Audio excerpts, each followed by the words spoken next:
Welcome, fans of Aquaman. This is our Aquaman commentary episode. I'm here, I'm Sam, and I'm joined by Rebecca Johnson, and we are going to cue things up here. So if you want to synchronize the movie with us, start playing Aquaman, and you will see some water flowing, and you'll see a WB logo that kind of comes into view. The WB logo will start to drop down screen. Right when it exits the screen, pause it. That's where we're going to sync things up. On my video here, it's at 12 seconds, but it's right when the WB logo goes below. So, Rebecca, just really quickly, what's your overall feeling of Aquaman? Don't have to go into detail, but like your overall impression. Do you love this movie? Do you like it? Do you like parts of it? What do you think? I think it's grown on me over time. My initial thought when I got out of the theater was like, oh, well, they really marvelized this movie. And I was a little disappointed with that, but over time, I think it's gotten better upon rewatches.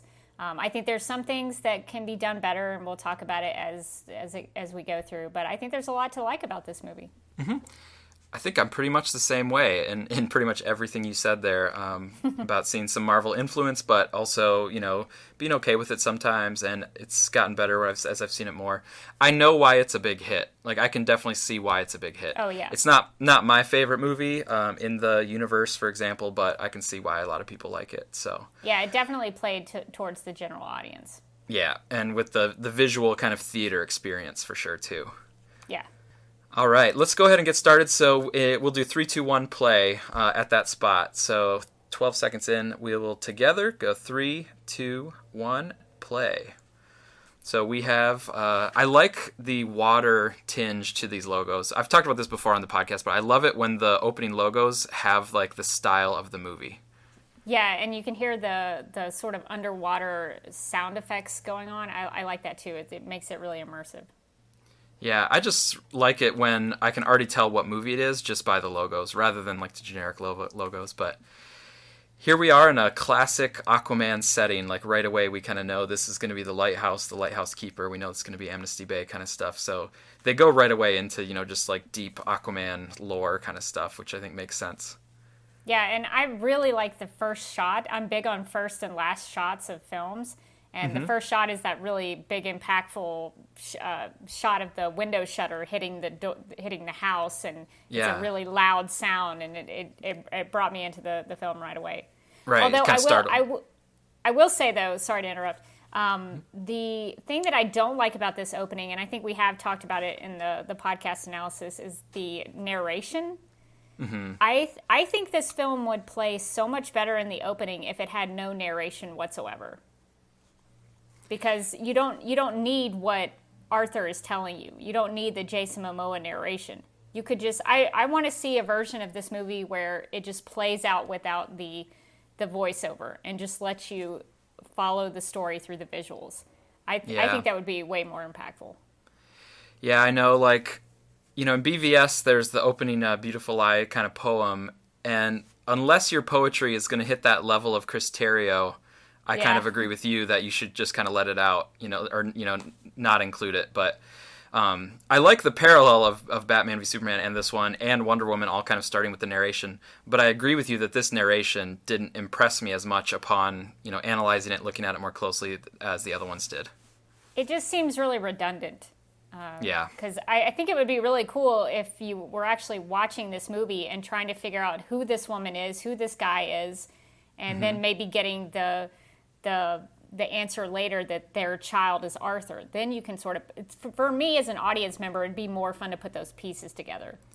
Yeah, also the visual stuff that's happening and the characters are really good. I almost don't want to be distracted by listening to the narration because I have to kind of split my attention to what did he just say versus I'm trying to watch the interactions of the people. Where in like Batman v Superman, it was like visual poetry and then actual poetry like at the same time. But what was happening in Batman v Superman was very sort of stylized. In this one, it's like I want to just see what's happening, and the storm is, you know, the storm is you know, roiling around, and they're pulling her in, and she's, you know, getting afraid and throwing the trident. I feel like my attention is split between the narration and then that action going on. Go ahead. Oh, I was going to also go back to the opening image. I agree with you that those are important parts of movies. And I do like the opening image of the two worlds coming into contact. And then the final image later, we'll kind of also see, a little bit of implication about how these two worlds are going to kind of interact going forward. So I like how it begins and ends with a person kind of crossing the border between the worlds. Yeah, and you can see the two worlds colliding here with them, drinking the tea and her waking up on the couch and with the fish in the tank. And to your point about the visuals, I really like that because there's like a harpoon something or other on the shelf in the background, and there's the tank. And so seeing some of those things really puts you in the mindset that we're dealing with someone from Atlantis. We're dealing with things related to fish and underwater and ocean related things. And so I think those visuals really play into that. Yeah.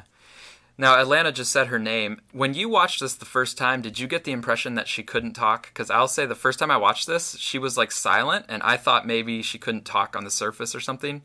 And then all of a sudden she just says like, oh, nope, my name's Atlanta. But she never says anything before that. She is just silent. She's looking and she's making faces and stuff, but never speaks. And so I was sort of tricked for a moment, but I might have been the only one into thinking she like wasn't going to speak or something. Yeah, I can't remember the first time I saw this. I don't know that ever crossed my mind, but it makes sense that she would maybe not talk as much in the beginning because I don't know how much she had been on the surface before this. Right. So maybe she didn't know how to speak English. But we can see through this sequence when we have this montage that she becomes someone who lives on the surface and she has adapted and is living their life.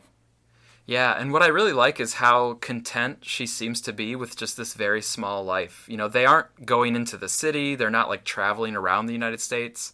They're just in their little lighthouse, in the home, and they have their family. And Nicole Kidman, the way she performs it, she seems very just happy and at ease with this family life. And I like that a lot because it's very contrasting with like a queen of a kingdom or something. Yeah, she's royalty in her other life, but here she gets to just have a family and have a baby and just enjoy it. And that's a pretty cool existence if you ask me, just living near a lighthouse, and it looks really peaceful and calming. Yeah, you have beauty around you, you have loved ones, that's really all that a lot of people should ask for, really.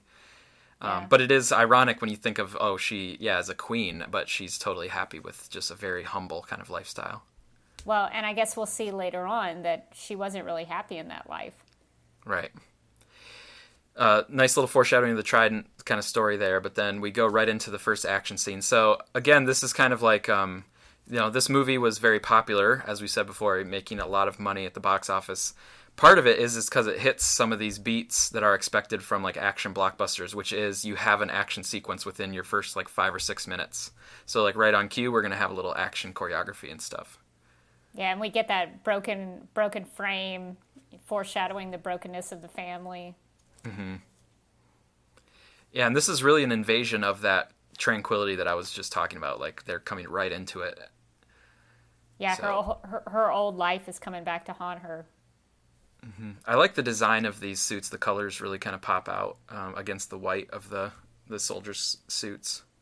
Yeah, and I don't know much about like Atlantean mythology, but so this may be something in the comics. But I thought it was cool that the masks had the water in them. Yeah, yeah. I thought that was pretty cool. It makes sense. Yeah, they keep a little bit of water around themselves, just like a human going underwater would keep a little pocket of air around themselves. Yeah. Yeah, this was a great action sequence by that. Yeah. Yeah, awesome action sequence. Yeah, it has really good flow to the movements, and so it kind of lets you know to have high expectations for the action in this movie, the choreography and stuff like that. And I like that Atlanta really in this movie, I don't know if this is how she's often written in the comics, but in the film, she's paralleled to Mira in a lot of ways, and how Mira is very powerful and she's very skilled in what she does, and so I like that the two women in Arthur's life are such strong characterizations. Yeah, definitely. I definitely see some parallels there that you're kind of referring to. This is good too, the beauty of kind of the sunrise and how that's going to be important later visually. I like it how they have the parallel not just in the story, but they also have the setting, and the visual will be paralleled, in the middle when Arthur comes there, and then at the end, of course, when they're reunited. Yeah, the background in this scene is a little distracting because it looks very CGI'd, but I get that they're trying to make it as perfect as possible, almost like you Yeah. were having a painting back there and you wanted to make it look a certain way. Yeah, and this is almost kind of like, Arthur's memory or the father's memory of this event. So it might be one of those things where as time passes, you almost, color out the blemishes and you almost heighten the beauty to it in your memory compared to like the realism of when you were really there. Yeah, it's an idealized version of what he went through. And I like the use in the storytelling of the pier and why he always stands out the pier because that's the last time he saw her. Yeah, So I like and that a lot. yeah, she's kind of saying at some point I'll come back, and so he's just out there all the time waiting for that to happen. I like the smooth transitions that James Wan does a lot in this movie, where one scene kind of flows into another scene. Yeah, he does that quite a bit here, especially in the beginning, and it's very effective. Yep. Now these mean kids or bully type kids are kind of a staple of the DCEU. We've seen them before. So just like young Clark is the one I think of the most, having some bullies or just some peers that kind of laugh or pick on him. Here Arthur gets to have a little taste of that same thing. So I don't know what it is about. I guess it's just the contrast of being picked on when you're little to then being so powerful when you're an adult. But it's kind of a trope with superheroes that they were kind of picked on when they were younger. Yeah, and they grow up to be heroes who try not to do that to other people. Like they learn that lesson here in their youth. Mm-hmm. The only thing I don't like about this is Arthur seems a little more aggressive. Like Clark would not have hit back, but and I guess Arthur's trying to calm the shark because I guess the shark comes up on his behalf. Like, don't mess with my friend Arthur. Right. Yeah, I took it as the shark just doing that of his own accord, and then Arthur kind of says like, "Okay, we're together with this." Yeah. It's a cool visual though. Again, it's like, I was saying how this movie is a big blockbuster theatrical experience kind of hit, and it's because of things like this. Like I think this was a very visually designed movie. Like they knew the kind of visuals that they wanted to hit, and then they made sure to kind of write it and get to those points. But that was one, like the visual of that young boy with the fish around him. It's a very memorable kind of thing that jumps out. When it plays to the the old joke about Aquaman and fish and him talking to fish, but it makes it look so amazing and it looks really powerful what he does, and it hits back against the joke. Yeah, and that is also a foreshadowing of the end, how he's going to put up his hand later on, kind of at a key moment when he's about to get the trident. So it sets that up nicely too. This is good. Oh yeah, go ahead. I really like the way that they're in the water and they still have a little bit of that realism of how dark the water would be under there. Like it's not, it's going to be a little darker and murkier and you won't be able to see much. And so I like that they put a little bit of real life ocean down there. Mm-hmm. Yeah, and I think they use a lot of bioluminescence to light up the Atlantis kind of parts, but the other parts of the ocean are going to be pretty dark for sure. But that was even cool how they thought about to use bioluminescence to give light down there. This is a good villain reveal. I know you talked about this in our analysis about having a good entry moment for a key character. Yeah, I think that's really important, just to have that touch point with the character and really get to know who they are. Because you need the audience to recognize who these people are. Yeah, and I like the music too. Like, I'm kind of a sucker for like a very clear, definitive musical theme, and that's definitely what was. Yeah, sometimes it's almost can seem like too obvious, but I like it because I just sort of like to hear them as well as see them or know that they're around, and so we have a clear kind of descending note that like slides down, kind of electronic for Black Mana, which I think is effective. Now, with this part here with the father and son, they had to pack a whole father-son relationship into a pretty small package because they didn't have much time to develop this. So to me, it's, you can kind of tell they're cramming exposition in here, and father and son might not actually be talking about this right now. But I really don't blame them because I like the father-son dynamic. It's important for the character of Black Mana. And I don't think there was another better way to do it other than to give like a whole nother scene, which would mess up the flow. Like we don't want to spend too long before we get to Arthur's entrance and stuff. So. Yeah, and I think what we get is enough. It's a discussion about legacy and how important that is for their family and them as a father-son dynamic. And I think that's enough to at least make me feel connected to them in their relationship so that I care about what happens to them later.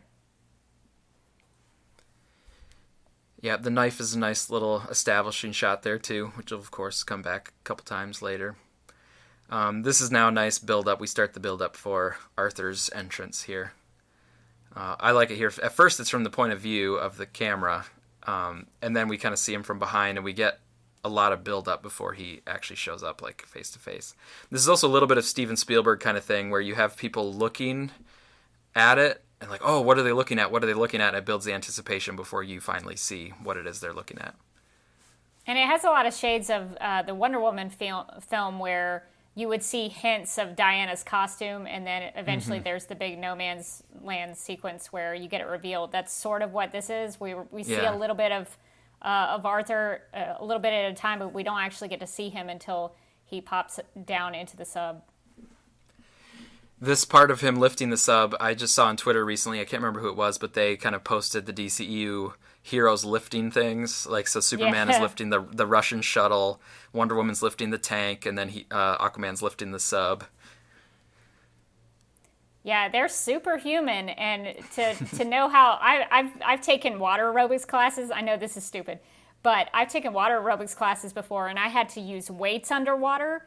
And it was hard because of the resistance of the water. So it makes me appreciate the fact that he could lift an entire submarine out of that water, because there would be a resistance in the water for him to try to pull that up. So that makes him really strong. Yeah, you have the water above you that's resisting, and then you also have no firm ground under your feet to push against. So like it's really extra amazing that he can do that. But here now is the big entrance that we've been building to. And they save another great reveal. Yeah, it's good, kind of turning towards camera. And he turns around towards camera, whereas the villains always look up towards camera when they're revealed. I noticed that. And Aquaman does have a musical theme, but they are kind of saving that. Like, when he's coming in, they're starting with kind of a rock kind of music thing. Which seems really fitting for Jason Momoa, because he's a big rock and heavy metal fan. Yeah. He's a guitar player. Yeah, you can really see the strength, like the impacts are very physical. And I like the use of space here because it's, of course, like tight and confined in a sub. But I like how James Wan used the camera still to get the physicality in this fight. I liked the one earlier, by the way, when he turns the camera on the side as he's throwing him up against the wall, because then we get to see like the full breadth of the impact. So I thought that was cool. I don't like it, though, when there's a slow motion shot that was not filmed in slow motion. So like, just a few seconds ago, when it went slow motion for Aquaman walking towards camera, to me it looked like it was a slow motion after the fact instead of filming it at a different frame rate. I don't know if you catch that kind of stuff. It's one of my pet peeves because I feel like I notice it a lot. I'm going to have to go back and look at that because I think I missed it, so I'll have to go back and check it out. Yeah, it's just like a few, and a lot of films have this. Like Shazam has one too, when Billy is pulling his head up out of the water when Dr. Sivana's trying to drown him. And to me, the frame rate doesn't look right, and it seems like they have slowed it down, but they didn't realize they wanted to slow it down, and so they just slowed down like a regular 24 frames per second. Yeah. Another callback to Man of Steel, by the way. I talked right over it, but the pulling the door down and rescuing the people at sea, just like Man of Steel. This time he's not on fire. But I love the connections like that. I like it when the origin films are kind of like a matching set. And I think there's a lot of ways in which Man of Steel, Wonder Woman, Aquaman are kind of a matching set. Even Shazam has some connections with like the young kids and stuff. Yeah, you were talking about action sequences playing a big part into the success of this film, and I think this is another long action sequence. I mean, he's come into the sub, he's rescued the people, but it keeps going. Mm-hmm. And this one is more personal now. So like we've seen a little bit of his physical strength, and now we get to see him with a character that we know a little bit about. We already have a little bit of connection to.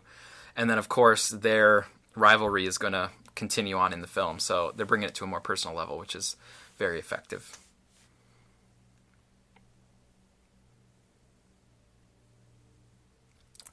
We're also just establishing Aquaman's, powers. Like we saw the steel doesn't puncture his skin. We're going to learn more about him withstanding this sort of blast. Yeah.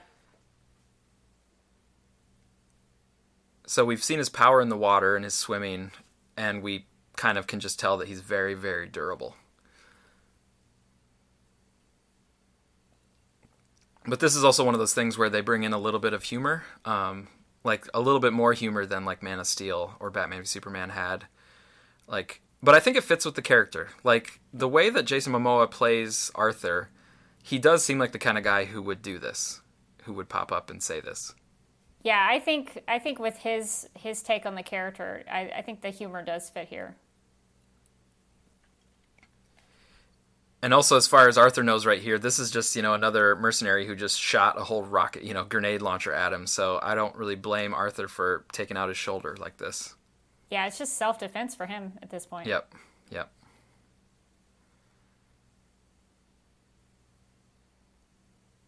And also Arthur hasn't, he hasn't taken some sort of vow of superheroing. Like, to me, he's just happening to go and help out, when things are needed.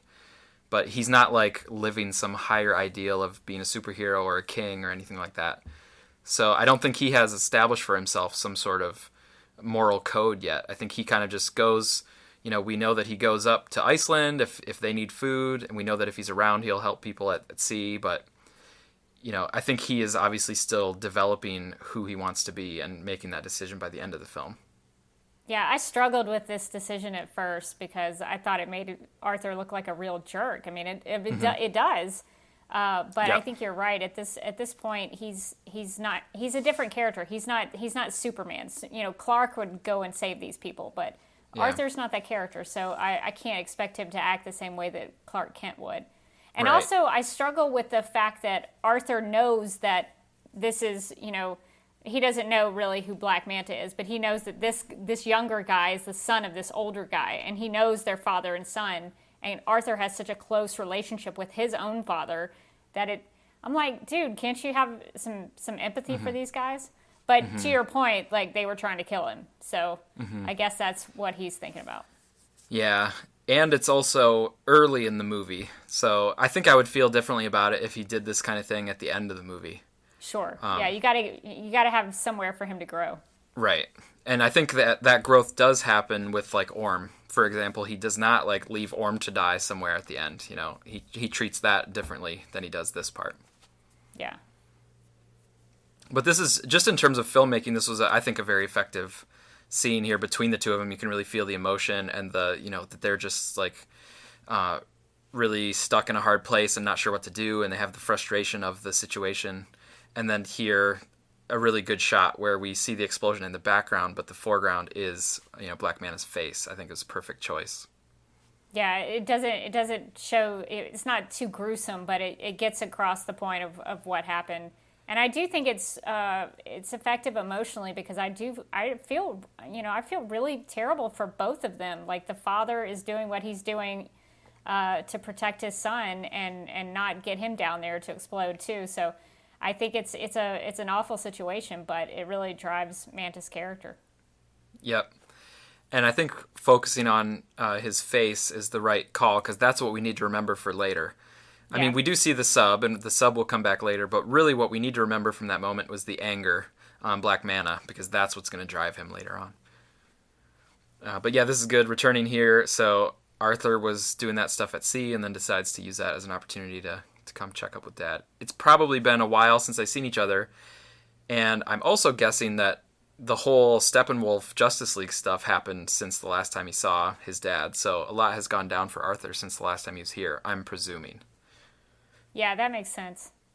I do laugh about the fact that Arthur shows up coming out of the water with wet jeans and work boots, some really heavy boots. But that if I tried to go swim in something like that, it would be really difficult. But Arthur, the future king of Atlantis, he can swim like that. So it does make me laugh. Yeah, if you're carrying a submarine, then I guess the boots are. I think no he sweat could off swim your back in yet. heavy boots. Yeah. Yeah. So here we get the name the Aquaman, saying it's kind of from social media and stuff. So that kind of says that the people have heard and seen things about him, and then they're giving him the name. I'm never too big on like where the name comes from, but some people I know care a lot about that. Like in story, where does the name come from?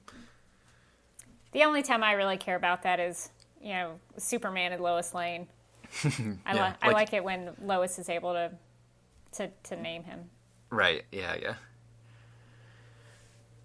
So we just saw father-son dynamics in the last scene. Now we get some father-son dynamics here. So they're building some nice parallels. In their case, they have the extra dimension of, the mother being missing and her having the anger towards Atlantis for that. Yeah, and it seems like, Manta's mother is missing from the picture in their family. So I think that is another good parallel. Yeah. It's definitely male-centric for those two characters, but then Mira and Atlanta are really the ones that bring the female kinds of perspectives to things. But for here, it's really kind of, testosterone-driven, the last scene and this scene. We talked a little bit about comedy with Arthur and Jason Momoa, and I thought this was a good use of comedy here, because I didn't expect it. Yeah, me too. The first time I saw it, I was surprised, and I laughed. I thought this was funny. If you want to be, like, really serious, you would think, like, well, Arthur's being kind of, laissez-faire with his identity and people knowing, like, where he is and stuff, because he's with his dad right there and stuff. But, again, the tone that they're trying to go for in this movie, I don't think is that kind of tone. You're not supposed to analyze all the realistic implications of things. I think you're supposed to just enjoy the scene and enjoy the character. Yeah, the jokes that always make me laugh the most are the ones when I can't predict the punchline. A lot of the jokes in the second half of the film, they're pretty predictable. But that moment where they reveal that they just want to take a selfie, it's pretty funny. I will acknowledge that. Yeah. Now we're getting some additional setup. So we're 25 minutes in, and really a lot of it so far is set up. Like, we found out where Arthur's born, we find out about Black Mana, we find out Arthur's kind of issue with his mother and stuff, and now we're getting some setup with the underwater kingdoms here. So it's, they're putting a lot of things in place. It's going fast-paced. Like, none of these are really lingering that long, but so far we're kind of accumulating a lot of setup at this point. And here if you want, look closely at the different, what they're wearing and what they're riding and stuff, you can kind of pick up that these are two different kingdoms from under the water. If this is your first time, learning about Aquaman lore and stuff. Yeah, and it's such a contrast to what we know on Earth. They're riding sharks and seahorses, and it's visually it's a great contrast to show how different the world is under the water. Mm-hmm. And of course, they explain it in this scene. Yeah, a little bit of history here. Yeah, 7 kingdoms, Zebel. It's interesting that they have the 7 kingdoms, but, there's kind of only 4.5 or so that really come into play here. Like, the Lost Nation has vanished. But Zebel is big, of course. Atlantis is big. They're kind of key. The lobster people are, important later. The fish people, Fisherman Kingdom or whatever, than the Lost Kingdom. But there's, it's interesting that they mention 7, but, like, you don't really need to keep track of all 7. There's kind of, like, 4 and the trench that you need to keep track of for the movie. Well, and of course 7 is important for the 7 Seas and eventually what would have been the Unite the 7 of the Justice League, but... Yeah, eventually. we all know, unfortunately, what happened there. Yeah. So the trench are nothing but animals, so that's just a quick dialogue thing, but it's going to set up something, of course, that's big later. A lot of these things are stuff that I picked up like a rewatching it, because a lot of this exposition goes by so fast, I couldn't quite catch all of it, but then upon rewatching it, it's like, oh yeah, they did say that kingdom, oh, they did mention the trench, like, you start to pick up on all that stuff. Do you know if these suits of armor, I assume they're CGI? Yeah, I assumed so, yeah. I don't know that for sure. They're really detailed. Very good details. They look worn. Mm-hmm. They look like they've been in a little battle, some scratches on them, so yeah. I think that's a cool detail.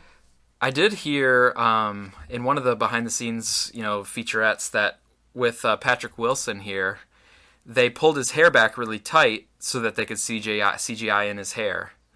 But then he and James Wan talked, and they actually just decided they liked it pulled back tight, and they said, like, we're just going to actually keep it that way, like, for the film. So that was not planned ahead of time. That was actually just something that they noticed. Once they saw him doing the scenes, they're like, we really like this. This is what we're going to use. Well, it sort of makes sense for his character. He's a little more... tightly wound. tightly wound. He seems like he would want, some order with a lot of the things in terms of his appearance, and he looks very put together. Everything is, really slick. And it also makes sense under the water. You wouldn't want all your hair kind of flying around. So yeah. I get it. I think it's a good choice. I think so too. And the red hair for Nereus is going to match with Mira later. So like some people, when they saw the set photos and stuff, and they're like, oh, Mira's hair looks too red. I'm like, no, like they're going for a Zebel thing that has that kind of red hair. Yeah. And also like pigmentation and all that stuff is going to be different if you've, evolved underwater for a long time versus if you're out in the sunlight and stuff. Get to see a little bit of Orm's capabilities here. Formidable foe, we can already tell. Yeah, and a lot of great action here under the water in this sequence.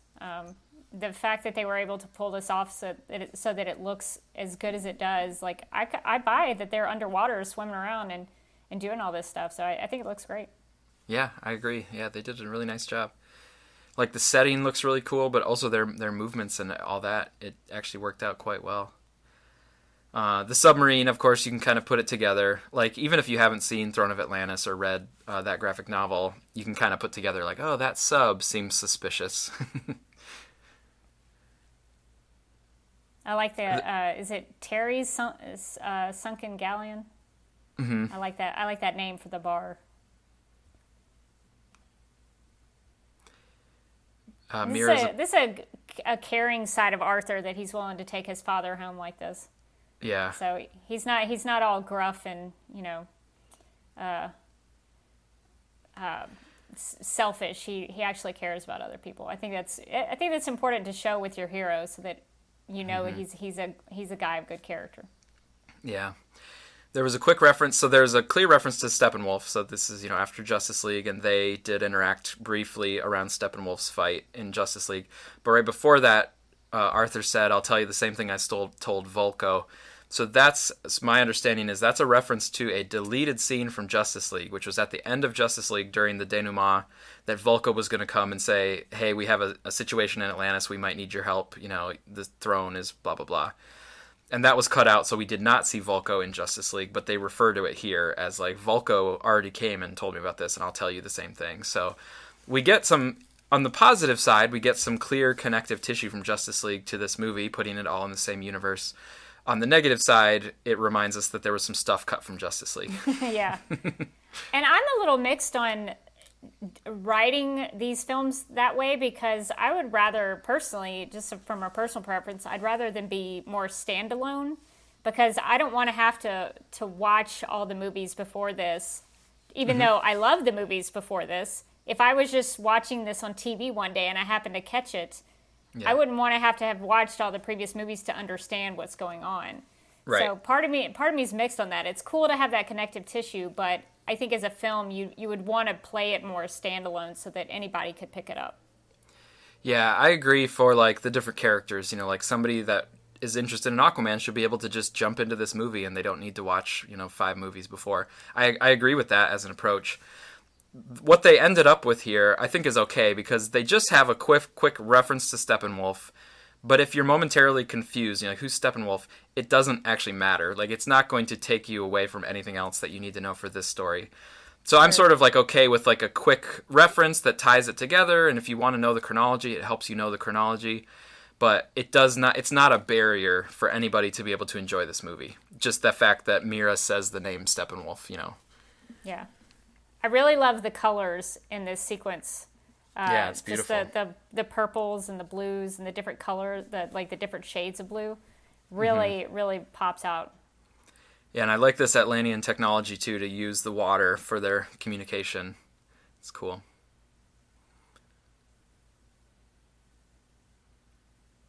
And this now helps you connect the dots. If you hadn't already realized that sub was familiar, this is kind of helping you really follow along. And this is also part of the general audience thing, right? Like, in the general audience, they make very clear what was happening. Like, okay, that's where the sub came from. That's how Black Manta fits in. Okay, it was all a conspiracy from Orm. So, part of what you need to do for a big general audience hit is you have to make certain plot points, like, very explicit. I hate to say it, but you have to hold people's hands. And I get why they do that, but at the same time, I'm that viewer that just wants to figure it out for myself. I want to have that realization, like, oh, that's what's happening. Oh, I get what's going on. Yeah, so I'm conflicted. I liked it in Batman v Superman, like especially the theatrical cut. I liked it that I was kind of confused, and Lex Luthor was smarter than me, and it took me a while to catch up and realize what Lex Luthor was doing. And that moment when I realized it and watched it again and like put it together. Like, to me, that's part of a reason I love that movie, was because Lex Luthor is smarter than me, and I had to catch up to him. Which is different than if you just really make everything clear, A to B to C to D. This is a cool sequence, also reminiscent of the Throne of Atlantis story from the New 52, where the water, the Atlantis is going to send some water onto the surface. This is a very big call to action moment for Arthur, to realize that something is happening that he's maybe going to have to step up for. Mm-hmm. Yeah, and like we talked about their kind of sheltered little family life, and that is getting attacked. Like, that's getting turned upside down. Just like it did for Atlanta, now it is for him and his dad, too. So he's going to have to do something about it. Mira is awesome here, by the way. I thought this was just a great way to have Mira come back. Like, she was nearby, and so she was in the area to be able to come and help. But, like, just look at her powers. Like, whoa. like well above and beyond Arthur's powers, really. Really, I hate to say it, but this movie is really the Mira show for me. As much as I like Aquaman, I mean, she had a lot of standout moments, and this is one of them. I know. I feel like this could have, with just a few tweaks, this could have been like Aquaman and Mira could have been like the title of the movie. And I was really hoping on like the Blu-ray, release that it would be Aquaman and Mira together, because I think like she is almost equal billing to Aquaman. At least that's the way I'm kind of watching it too. Yeah, they did a lot of things together, and they balanced their relationship really well and their strengths. And I like that she saves Arthur's father here, and I think that endears it gains Arthur's trust. The fact that she would do this for him. So yeah, I really liked this character beat. Yeah, and I like the effects just visually of how they had the rescue. I thought that was really cool, pulling the water out. Yeah, that could be really hard to understand if you didn't, know really what was going on. But I think they made that really clear in the visuals. Yeah, this is an important connection. Like the fact that she came and did this is a key foundational part for their relationship. Because so far before this, they just had a little bit of friction in Justice League, and then a little bit of friction in the dock that we just saw earlier. So this is now starting to break the ice a little bit between them. Now, when I first watched this, I thought that there maybe was going to be a lot more implications for the surface. Like we see this attack, and it really is devastating, and we'll see the news reports of it and stuff. But I thought there might be follow-up, skirmishes and stuff that are on like the shores. But really, once we get to Act 3, it's really underwater, where it's really Atlantis kind of taking care of the reign, the throne, rights to the throne and stuff underwater. So I was a little wrong on that assumption. I might have just been thinking too much about Throne of Atlantis, where it's a lot of surface battles and a lot of damage along the shores. Yeah, I think the most you get out of that is when Black Manta tries to kill Arthur. In was it Italy? Where were they? I guess we'll find out later on. Yeah, Italy. But yeah, it's really just more of, to me, that's more of like a one-on-one kind of fight, or like a 5-on-2 or whatever, rather than like a large-scale invasion. Like, but I like the way they did it. I actually thought it was the right choice for this first movie to, bring Arthur in. So to bring him in, you have to have some implications for the surface or effect on the surface. But I think it's better that the story really was an underwater story at its core. I think that was the right choice. Yeah, because it gives you the opportunity to get to know Atlantis and where Arthur comes from. Yeah, and I think that makes sense for a first film. And like with a follow-up film or the third film, they can do the kind of thing where he has to negotiate some of the politics of the surface and the water, which, like the Rebirth comics have done really well, I think. That could be, it's better for a later movie where like, the king and queen of Atlantis have to go make contact with the surface and somebody on the surface is trying to pick fights with them. And that makes a lot more sense for a second movie or a third movie.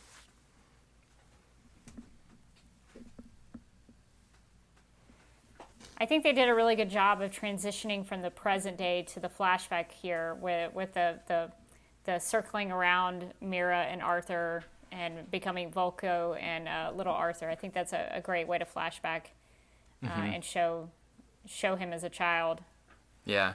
And that spinning shot, the rotating shot, reminds me of Wonder Woman when she's up on the cliff. And so, again, I like the connections between the DCEU origin stories. Yeah. That gives some explanation for the eye color, so my understanding was in Justice League, Jason Momoa just said that he liked that eye color and he thought that it made the character look a little bit otherworldly, Yeah. But I think it was Jason's like choice to do that. But I like it here how they like rolled it into the story about the eyes.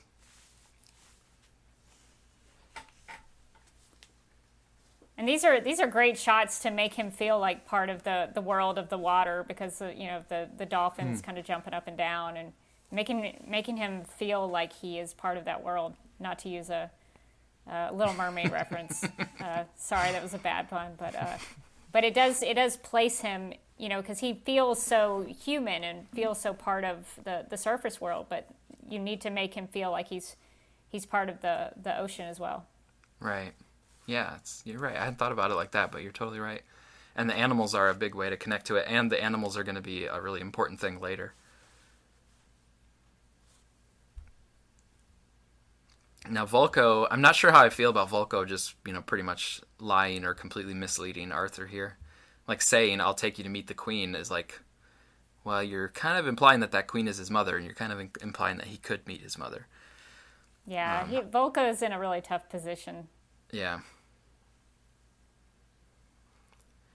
There's the old classic pop can rings or soda can ring that was around a fish's neck, which is to me like reminds me of when I was a kid in the 80s and 90s when that was a really big movement to make sure to like clip your rings, Oh, I still do that. I'm still paranoid that I'm gonna. Oh yeah, I mean it's still good to clip them, hurt a but duck or something. yeah, it's still good to do that, but it's just to me not as prevalent in like pop culture as it was like in the late 80s and 90s and stuff. No, it was a much bigger deal back in the day. I also like the use of the vehicles underwater. Mm-hmm. Like I said, I'm not as well versed in the Aquaman mythology, so I just assumed they'd be swimming a lot or riding seahorses. But it's cool to see that even underwater, that even though they can swim underwater, they do have these ships that they use. Right. Yeah, it's cool. I like the design of them. They're like fish-inspired designs to the vehicles. I like the music going to kind of techno music, which matches to me the color scheme of being down here, the Kingdom of Atlantis. And the idea that they're in a future, sort of, what am I trying to say? The culture and the technology is futuristic. Yeah, and the Aquaman, or what I think of as the Aquaman logo, is actually just the Atlantis logo. And again, like that might be from the comics. I've read a lot of like modern Aquaman comics, but I haven't read like all of the classic Aquaman comics, so I'm not sure how far back that logo comes. But it works out with everything starting with A anyway, so if it kind of implies an A, it works for Arthur, Aquaman, and Atlantis. The big statues are cool. Kind of shows that shot is beautiful with the light and the statue and the colors.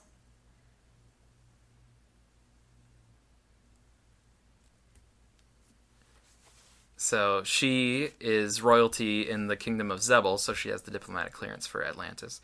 One thing that could be a little confusing is that Atlantis is kind of like all 7 of them together is Atlantis, but also one of the kingdoms is Atlantis. So like you have to flexibly realize Atlantis is a term that's at multiple levels, kind of like New York State, New York City, Or like Australia is a country and a continent.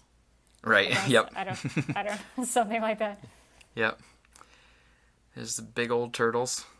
tortoise. Those sea turtles are awesome. Yeah, and they're hauling, trailers and stuff. It's pretty cool. Yeah, they're like transportation. And this kind of thing right here was it's like where I'm really glad to see this in theaters. Like in the theater, the colors and how big the world felt and how deep the detail was just really cool. I still can't believe this wasn't nominated for an Oscar for this. Just for at least the design. Yeah. Now they're going down to the old city. Highborns never venture to the seafloor. So they're kind of referring to some cultural terms that we don't completely know, but we can try to pick up from context. This highborns kind of distinction. I'm guessing highborns refers to like the level of the ocean. I know in the comic books there's like the different levels. I think they call them trides. There's something like the 6th tride, the 7th tride, and like the lower class people are in like the 7th tride or something like that.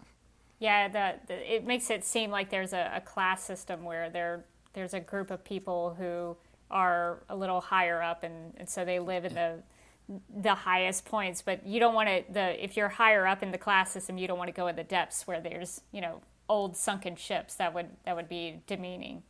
Right. Yeah, and so that's why they can kind of be incognito down here. Nobody would expect a princess and the royal advisor to be meeting here. Right. Smart. So Volko's going to fill them in there a little bit about what had been going on, and now this is really setting the main plot in motion. So it's a little bit later than like the normal blockbuster formula. Like the main goal is to get this trident and stuff. That usually would have been set into motion earlier, but I think because this is an origin film and they had to set up the parents and Black Manta and everything that they couldn't get to this point before. And I think it's okay that this is later than normal because everything before now has had a pretty good flow to it. It has had energy and momentum, so that like still keeps us with it, even though this is pretty late to be getting the sort of lay of the land of what Arthur needs to do.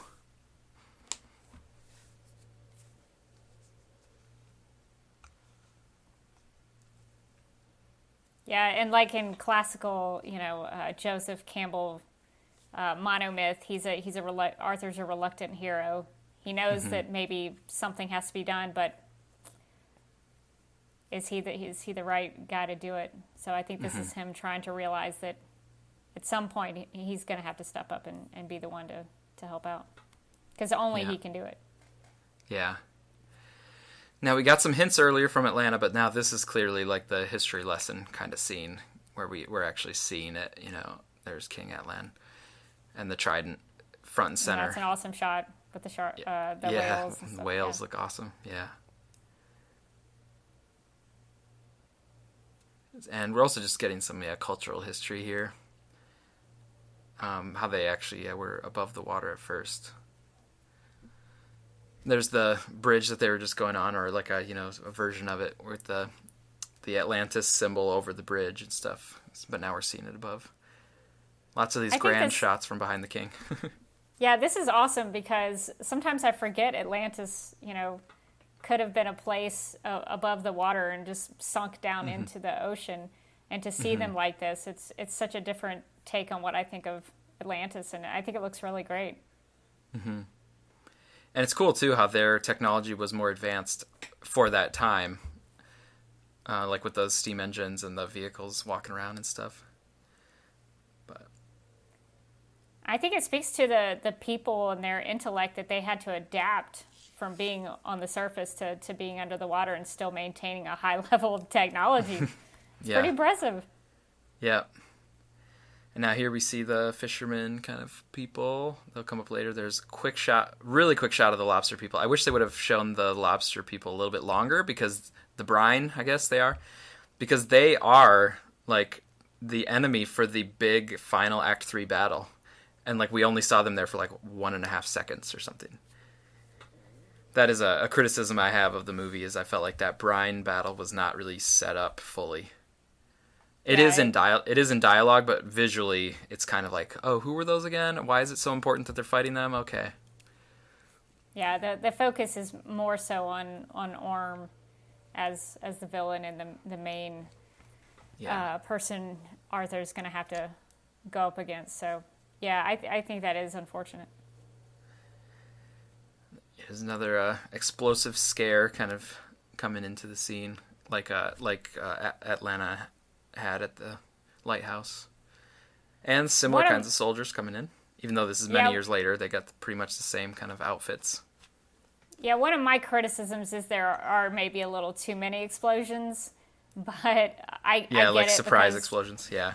I think that if they just would have had one fewer, then I think it would have been fine. Yeah, I mean, it makes sense because they have these weapons that cause those kinds of consequences, but it is a little silly when you watch it so much. There's explosion. Mm-hmm. But it's the way the weapons work. Now here's slow motion that was done intentionally, so it looks really good. That does look really good. And Mira, I think they explained it well here too about how Mira can't be seen, because it's kind of like, they're not really supposed to be talking about it because they're talking about insurrection, basically. So I think that makes sense where this has to be Arthur's own fight. Yeah. But that's a good way to explain just having Arthur have to take on all these guys by himself.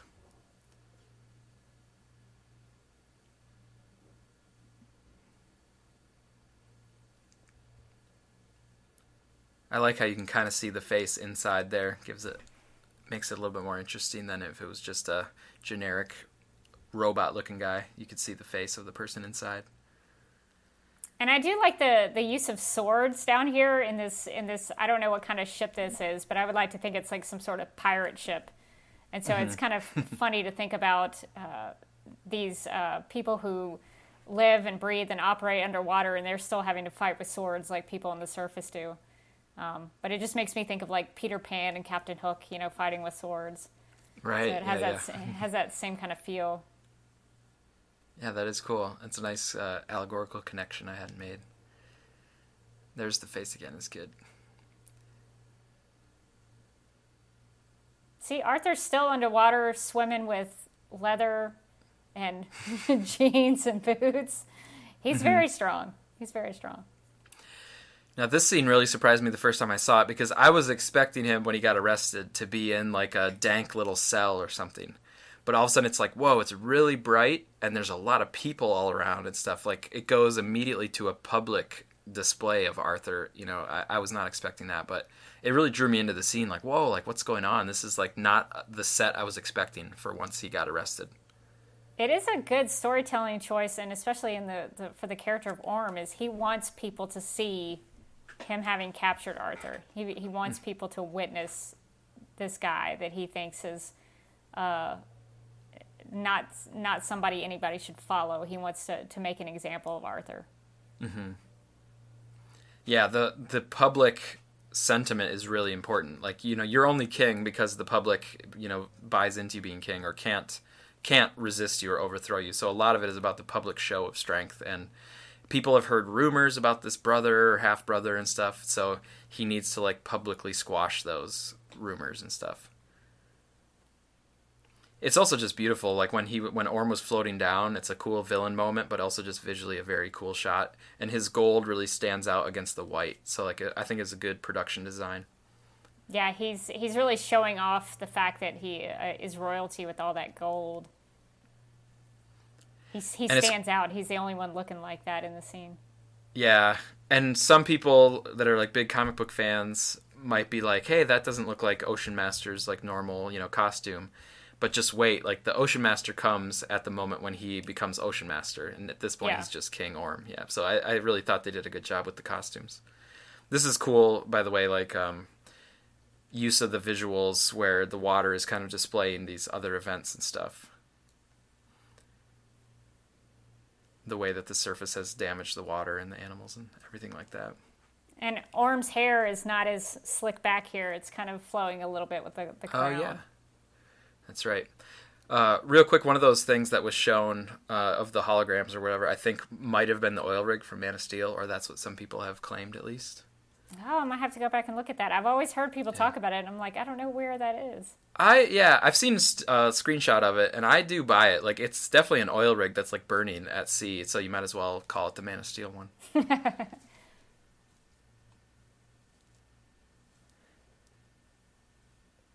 I think this is good too to have Mira watching all this stuff, and then later in the big fight, Ring of Fire and stuff, that Mira is watching it. I think that's important because she has to process it, and then she has a big decision to make later.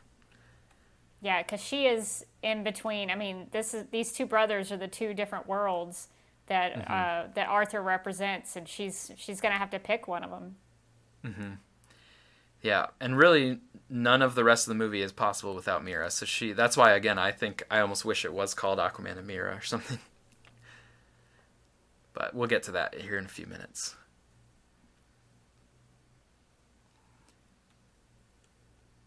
So from the bright white to this kind of, dank, rocky, kind of mossy sort of setting. Yeah, they're not going to put Arthur up in some really nice room or something like that. He's going to go down in the kind of older, grungier looking place.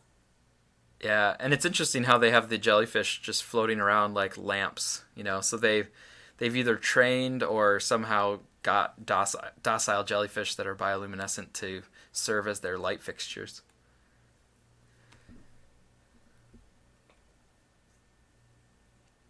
It's a nice little training scene, which reminds me of Wonder Woman.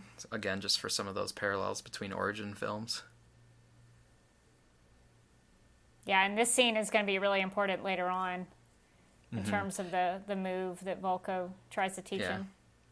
I like the little rainbow that you kind of see in the water when he's spinning it too. It's a nice little touch. Yeah, and that's a pretty realistic thing too. That would probably actually happen with the water and the sunshine. Mm-hmm. Yep, this is a clear little setup. Usually you'd have a setup, a reminder, and then a payoff. In this one, they just have the setup and then the payoff at the very end. But it's memorable enough that everybody kind of gets it, and when Arthur starts doing it, we kind of remember what it was. Yeah, I think that's all you need.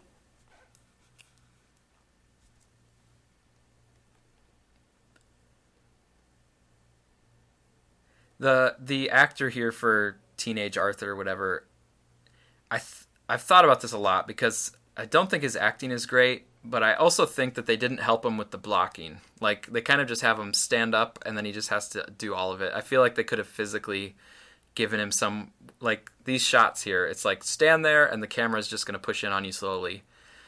And so it really relies on the actor a lot, which means you need, like, an amazing actor to pull it off. I felt like maybe they could have done something more physical to help the actor because he's not a great actor. The director could have said, like, we're going to do some blocking to help you because you're not great. Yeah, I think that the flaw in the acting here, which I think he does an okay job. Yeah, it's okay. The best. Yeah. But I do think that the direction here is a good director could have really pulled something out of him a little more. So yeah. I think I would have wanted something more from the direction here. Mm-hmm. But I do like the cut back here on the trident throw. Is a nice way to connect it back. Another good transition to get back to the present. All right, so here, another setup that'll have a payoff later. The gift here to Mira. So Orm is already maybe a little bit suspicious and figuring I need to keep tabs on her. So he maybe doesn't know directly about what she's been doing behind the scenes, but he at least has a little bit of suspicion, I think. I have a lot of questions about the lava in this scene. Mm-hmm.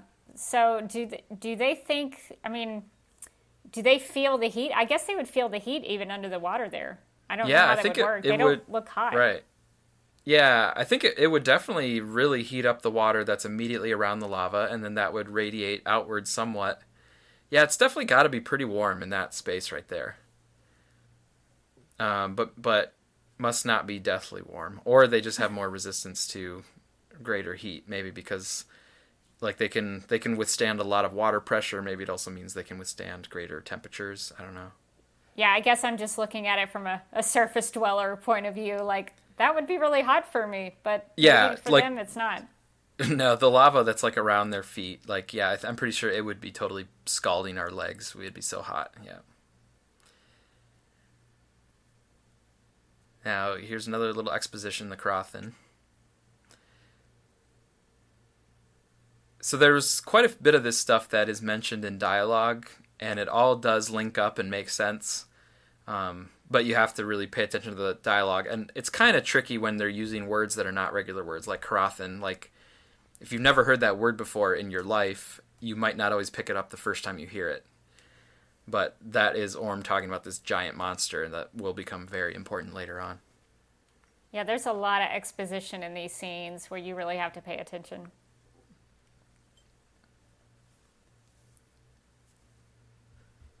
This is an interesting little thing too here about could be this connection between brothers, but then Arthur kind of still has his rougher on the edges personality.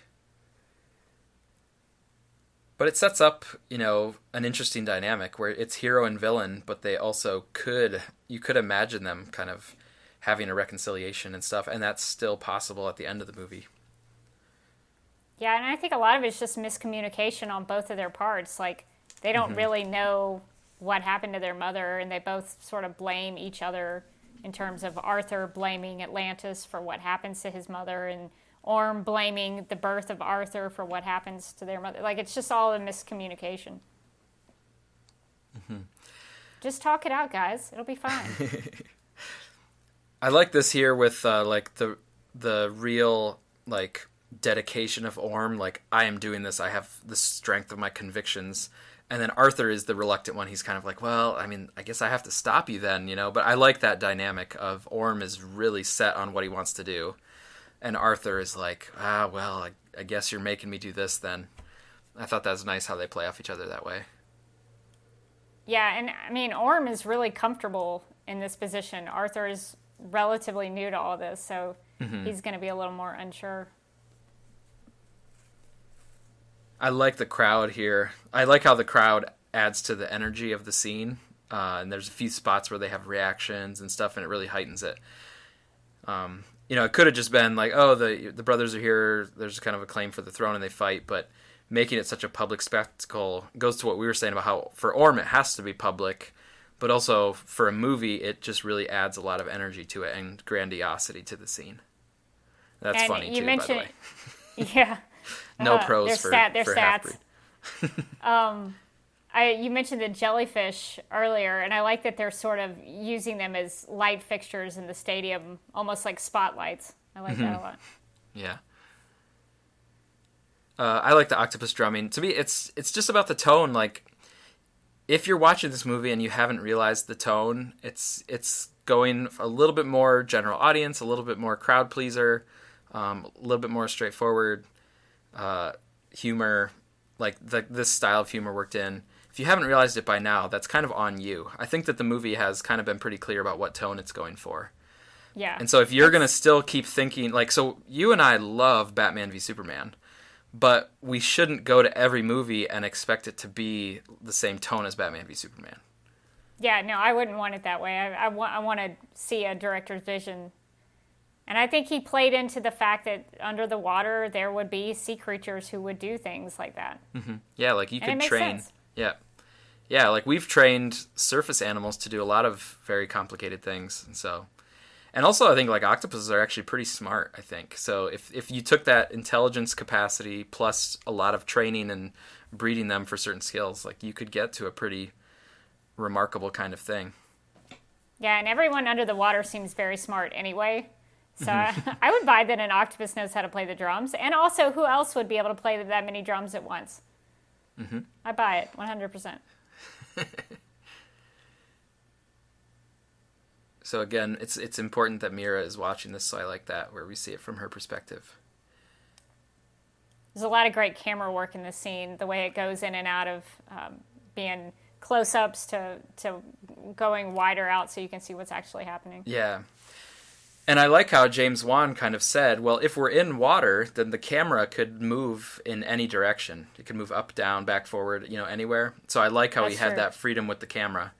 Where if you were on the surface, you'd need the camera to be on something. It's either needs to be on a trolley or, a dolly or a crane or a helicopter. But here it's like, no, this camera can just be moving through the water any way it wants to. Yeah.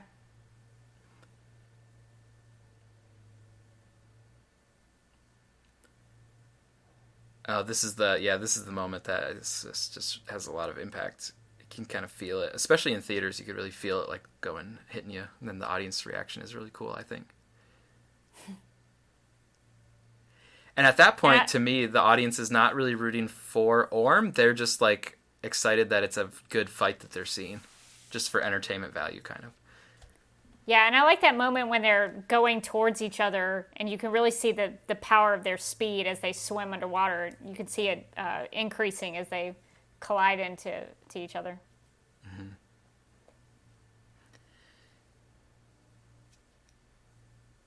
Now the tridents here, so they're up on the statue. That's kind of cool. The tridents here are an important symbol, like of royalty or the claim to power, and they kind of represent power itself. And they also represent legacy because they kind of are handed down.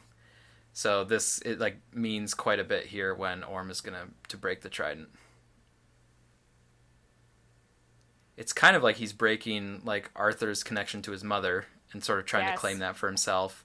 It's also breaking Arthur's claim to the throne because the trident represents the throne, kind of.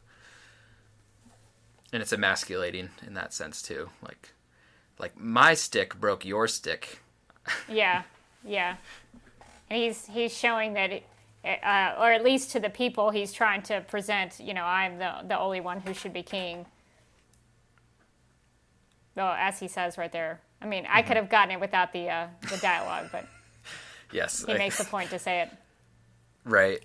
I think that's exactly the moment of, you didn't need to actually say it. It was already visually and symbolically clear, but I guess it doesn't hurt to say it out loud, or that's the style that they're going for in this one. I like here, though, that we can tell this is Mira intervening before we actually see that it's Mira intervening, but we just know, who have we seen that can manipulate water like that?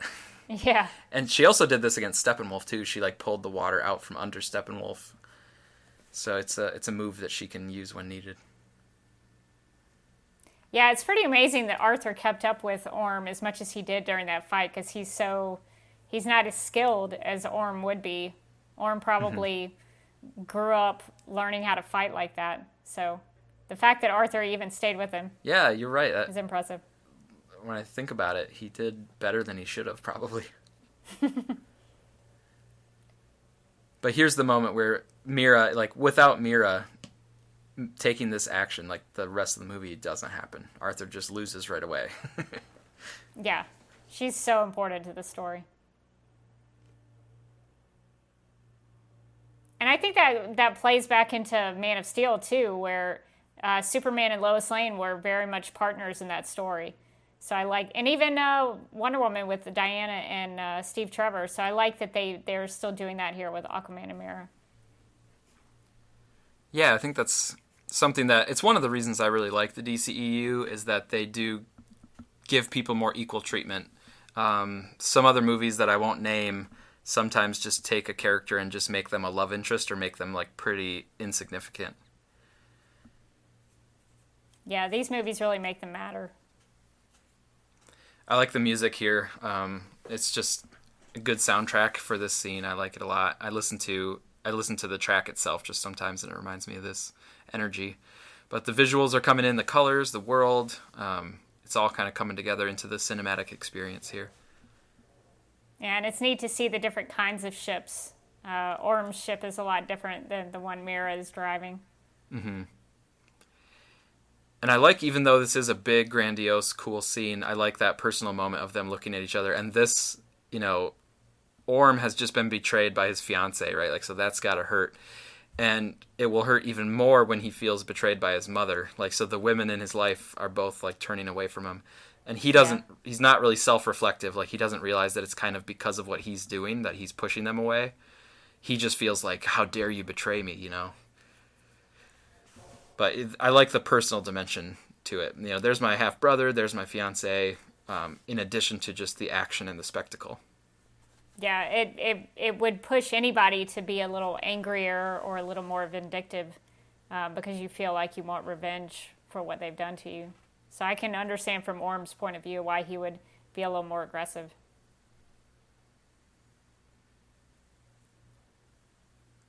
And then I like it here where like Mira is the one that really saved the day and makes everything possible, but it's nice that Arthur can at least help out a little bit here, and it also reminds us of his, putting his hand up and being able to kind of connect with the sea creatures. Yeah, and I love the creative choice of putting him in the taking a ride in the whale, and of course they bring that back with the Pinocchio reference, but I think it's a cool way to travel and getting to see that. That's what's so great about a movie like this, is that you can show how that would work, and even though it'd be a little gross probably, it's a good method to travel, especially we don't have a ship anymore. Right.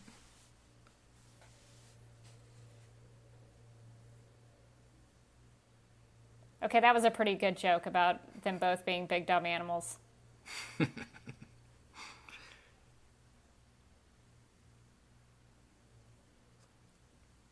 I do like that they have sort of an old married couple vibe, where they sort of bicker a little bit, but they come to like each other. All right. So this is one of the most talked about moments of the movie. I will say the first time I watched it, it did throw me off a little bit. Like it felt a little jarring because the score was so great in that last scene we just saw, and then just to have this pit bull, is it? Like yes. Piped in. It definitely threw me off the first time I watched it. But when I've been rewatching it, I really don't care. Like, unless I make myself get worked up about it, I can actually just watch it and it's fine. So I feel like it's just one of those things where, like, if you choose to fixate on it, it's like 5 seconds of the movie. If you want to fixate on it, you can. But for me, it's pretty easy to brush aside, and it doesn't really matter to me. Yeah, it does take me out of it a little bit because things were so serious right before that.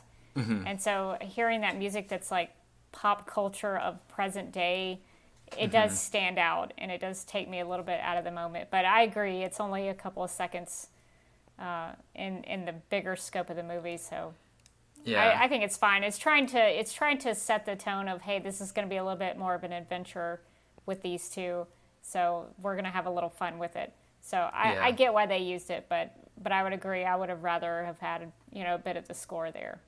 Yeah.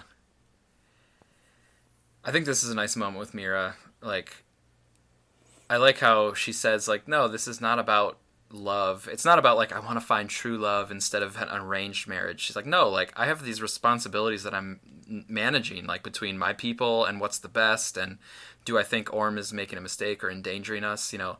She's sort of like, no, I have a lot of responsibilities that I'm weighing, and it's actually a very difficult decision. Like, don't just simplify it to true love versus not true love, Yeah, I think that those kinds of moments really make Mira a sympathetic character. I really feel for what she's going. She's in a tough spot, and she's in the spot that Atlanta was in even before Arthur was born.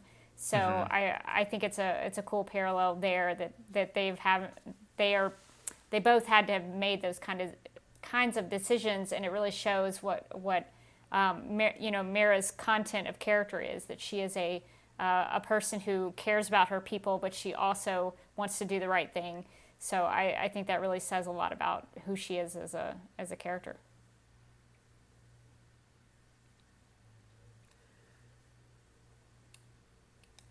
So this scene is really a lot of the kind of main plot exposition that we need about them trying to unite the kingdoms, and kind of an update on that front about how they're going to try to get the Fisherman King on their side, and how they need all of them in agreement so that he can become Ocean Master.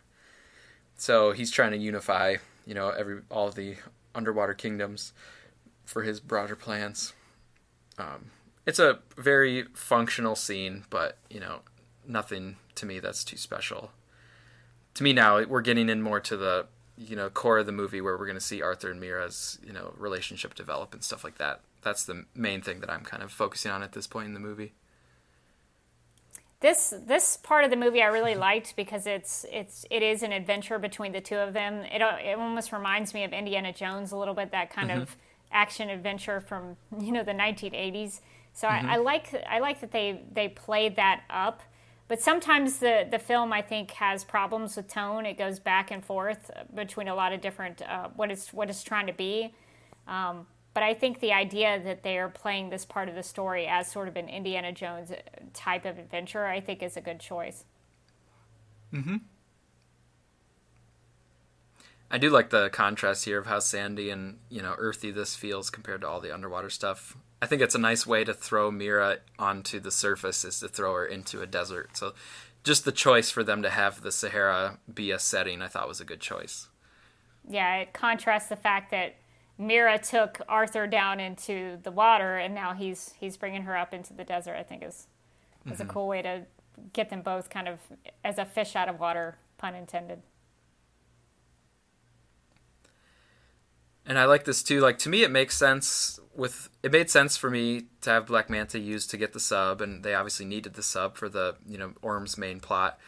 But also, this makes sense, which is that like if Arthur and Mira are on the surface, then we're going to use our contact, our guy that's on the surface. We're going to use to try to hunt him down. Like, to me, that makes more sense than we're going to try to send our Atlantean water soldiers to try to go into Italy or Sahara or whatever it might be. So. Like, I've never quite gotten the people who say Black Manta doesn't fit in this movie and he was just shoehorned in. It's like, no, they did have to decide we're going to try to fit Black Manta into this movie. But then I thought the way they did it made a lot of sense. I have no problem with it. No, I agree with that because it would be riskier for Orm to try to do all of this on the surface himself. I think it's smarter of him as a villain, as a character, for him to use somebody who could blend in and go after them instead of Orm having to do it himself. Mm-hmm.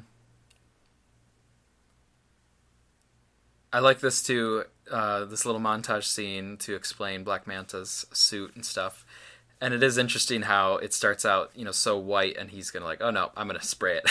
We're going to get this black. Well, that's what he's used to. He likes the color black. He was wearing black earlier in the film. Yep. Yeah, he's even right now got a black tank top on, so... I mean, it's very slimming. Black is slimming. Makes you look better.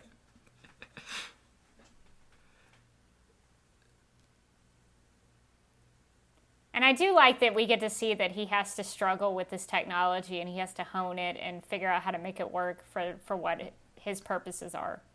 Mm-hmm.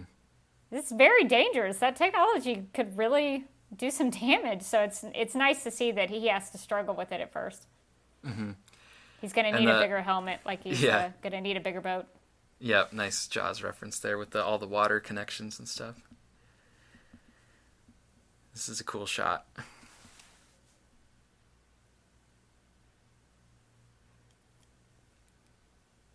Yeah, some of this looks super CGI'd. Like, some of the production quality is a little low, but I guess they had a lower production budget. But I mean, it passes. I mean, I buy that they're out there in the desert, but sometimes with some of those tighter shots, it doesn't look as good. Hmm. Yeah, I think they kind of had to decide where they were going to spend the time and effort, and they decided like a lot of the key underwater scenes was where they probably had to put more of the resources in. Yeah, some of the horizon looks a little not quite right. Like the horizon should almost be kind of getting a little bit blurred and hazy or something in the distance. I mean, if it was me, I would put all my money of actually going to the Sahara Desert. That's what I would have done.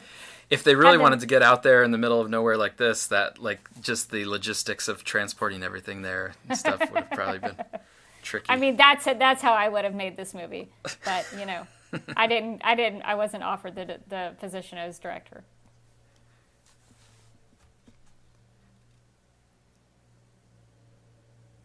All of this feels like these sequences just feel like they could be in an Indiana Jones movie, and I guess that's why I kind of like this part because I'm a big Indiana Jones fan. So it has that feel to it. Right. Even the color palette feels like some Indiana Jones. Oh yeah. Color palettes.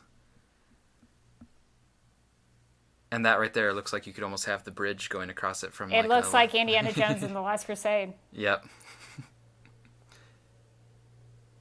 And that may have been intentional. I don't know. I haven't done enough research into what James Wan was inspired by with this film, but you can definitely sense it. Yeah, right here for sure, too. With the light streaming through and finding a bigger room. Although Indiana Jones probably would not say badass, but that's kind of the key word for Aquaman, as they've always said, we're making him badass kind of character. Yeah, and that's kind of... The take on the characters, he's a little more rock and roll. Mm-hmm. So they found the actual tablet, or the, form for the trident. That's pretty cool.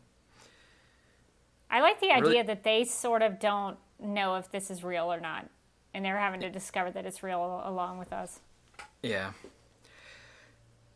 Now that I think about it, it wasn't really that hard for them to find it. Like, they basically just flew over there, they walked for a little while, and then boom, they found the actual place that the trident was made. Like, you might think that they're going to go through more trials and tribulations before they get to this point. But really what it is it's more of the trials and tribulations after this point, that are going to be more of the story. Yeah, they didn't really struggle with it because they had the GPS that, really got them to where they needed to be. As long as they had that navigation correct. Yeah, they got to where they needed to be.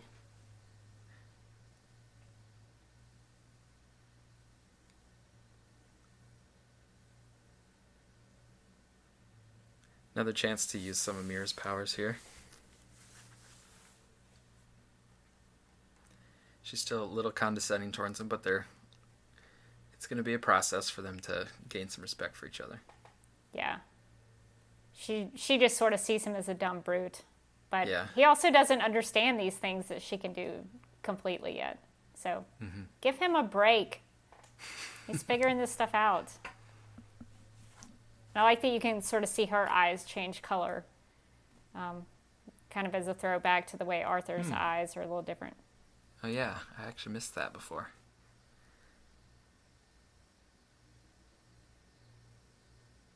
I'm not exactly sure of the physics and engineering here, but I'll just take it on. It's some Atlantean technology.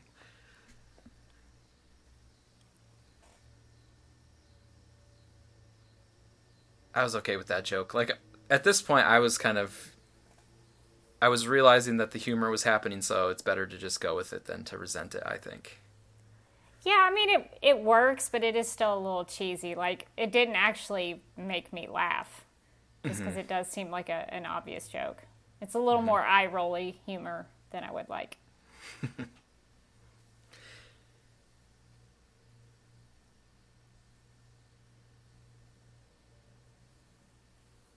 So he talks about, like, specifically connecting the two worlds from above and below. So at some point they must have had, goals of reuniting with the surface dwellers. It wasn't really part of the history lesson. I think the history lesson was more about their fall. But here we see that at least a little bit of their history is that they wanted to reunite at some point. Which gives Arthur some purpose. And I think it's cool that the king... We kind of wondered earlier on in the movie if it was necessary for Orm to say the one true king. Well, that's going to be important later on because we need to hear that from King Atlantis, from the king, that there is going to be a true king that needs to solve this problem and get the trident. So I think you have to understand that's all pointing to Arthur being that one true king. Mm-hmm. So I really liked the way that they acted the something something trident and the looks that they kind of give to each other. I liked that a lot. I also didn't mind, like, Arthur kind of grabbing her hand when this startling thing happened, but I didn't really like how they emphasized that he grabbed her hand. Like, they have a shot of looking down at the hand and then, oh, we just grabbed hands. I didn't need, like, the little accentuation of the moment. I would have been okay to just kind of have the moment and then keep going forward. But it's a little on the nose. Yeah. But here we get a nice establishing shot of the next setting. And I like these whole sequences I like here. Like, we get a little bit of their dynamics, and then we get an action scene in this setting. Yeah, it's a very romantic setting, being in this location with all the pretty flowers and the quaint little town. I think it's a good way to further their romantic dynamic. Mm-hmm. And this is, like, I think the first time ever that Mira sees some redeeming qualities of the surface. Like, these are the first positive, nice things that she's seen. Because before she had, Steppenwolf and all the business of Justice League kind of affecting them underwater, and then, she came up, talked to Arthur a little bit in the Sahara, but this is the first time where I think she's actually, like, kind of impressed or, positively intrigued by the surface. I think this might be my favorite moment coming up with the little girl and Mira. I think that's my favorite moment in the whole movie, where she actually kind of does a little trick for the little girl. Yeah. And she waits until after she throws the coin in, so it's kind of like the wish did it instead of Mira doing it. Yeah. Yeah, I think nice. that's a sweet moment. And it's played all non-verbally. Like, you get a little bit of the music in the background kind of emphasizing the moment, but I like that you don't have to say it to communicate what Mira's feeling in that moment and what the little girl's feeling. I think it's really well played in non-verbally. Yeah. And some people have said, like, oh, it's so convenient that they have Pinocchio because they wrote in The Whale. But, like, they actually set it up. So if you look, her family has a little shop there, and it's like a Pinocchio-themed shop. They have Pinocchio dolls and Pinocchio books and stuff. So that's, like, what she has to give. And Pinocchio was written, like, by an Italian author, and it's, like, an Italian story originally. So to me, it actually connects really well. It's not forced. You know, it's kind of just an elegant connection in my view. And this is a little town by the water, so it would make sense that they would have a story about a whale there. So, yeah, I think it's fine. All right, so we have the recruitment of the Fisherman Kingdom, trying to get them onto Orm's team here. And these are the peaceful folks. Like, they're more, like, agricultural kind of, or definitely peaceful at least. I love their designs, just showing the different creatures and the different species of creatures down in these kingdoms. I will say that this like went much faster than I expected. Like, I thought there might be a whole kind of sequence here or something, but it's like, nope, Orm just kind of takes care of it right here in this room, and it's done. Philosophers and poets. The shot of Orm with the trident coming up behind him looks a little bit like devil's horns, and that's also a little on the nose for me, but I get that they want to emphasize the trident with him at this point.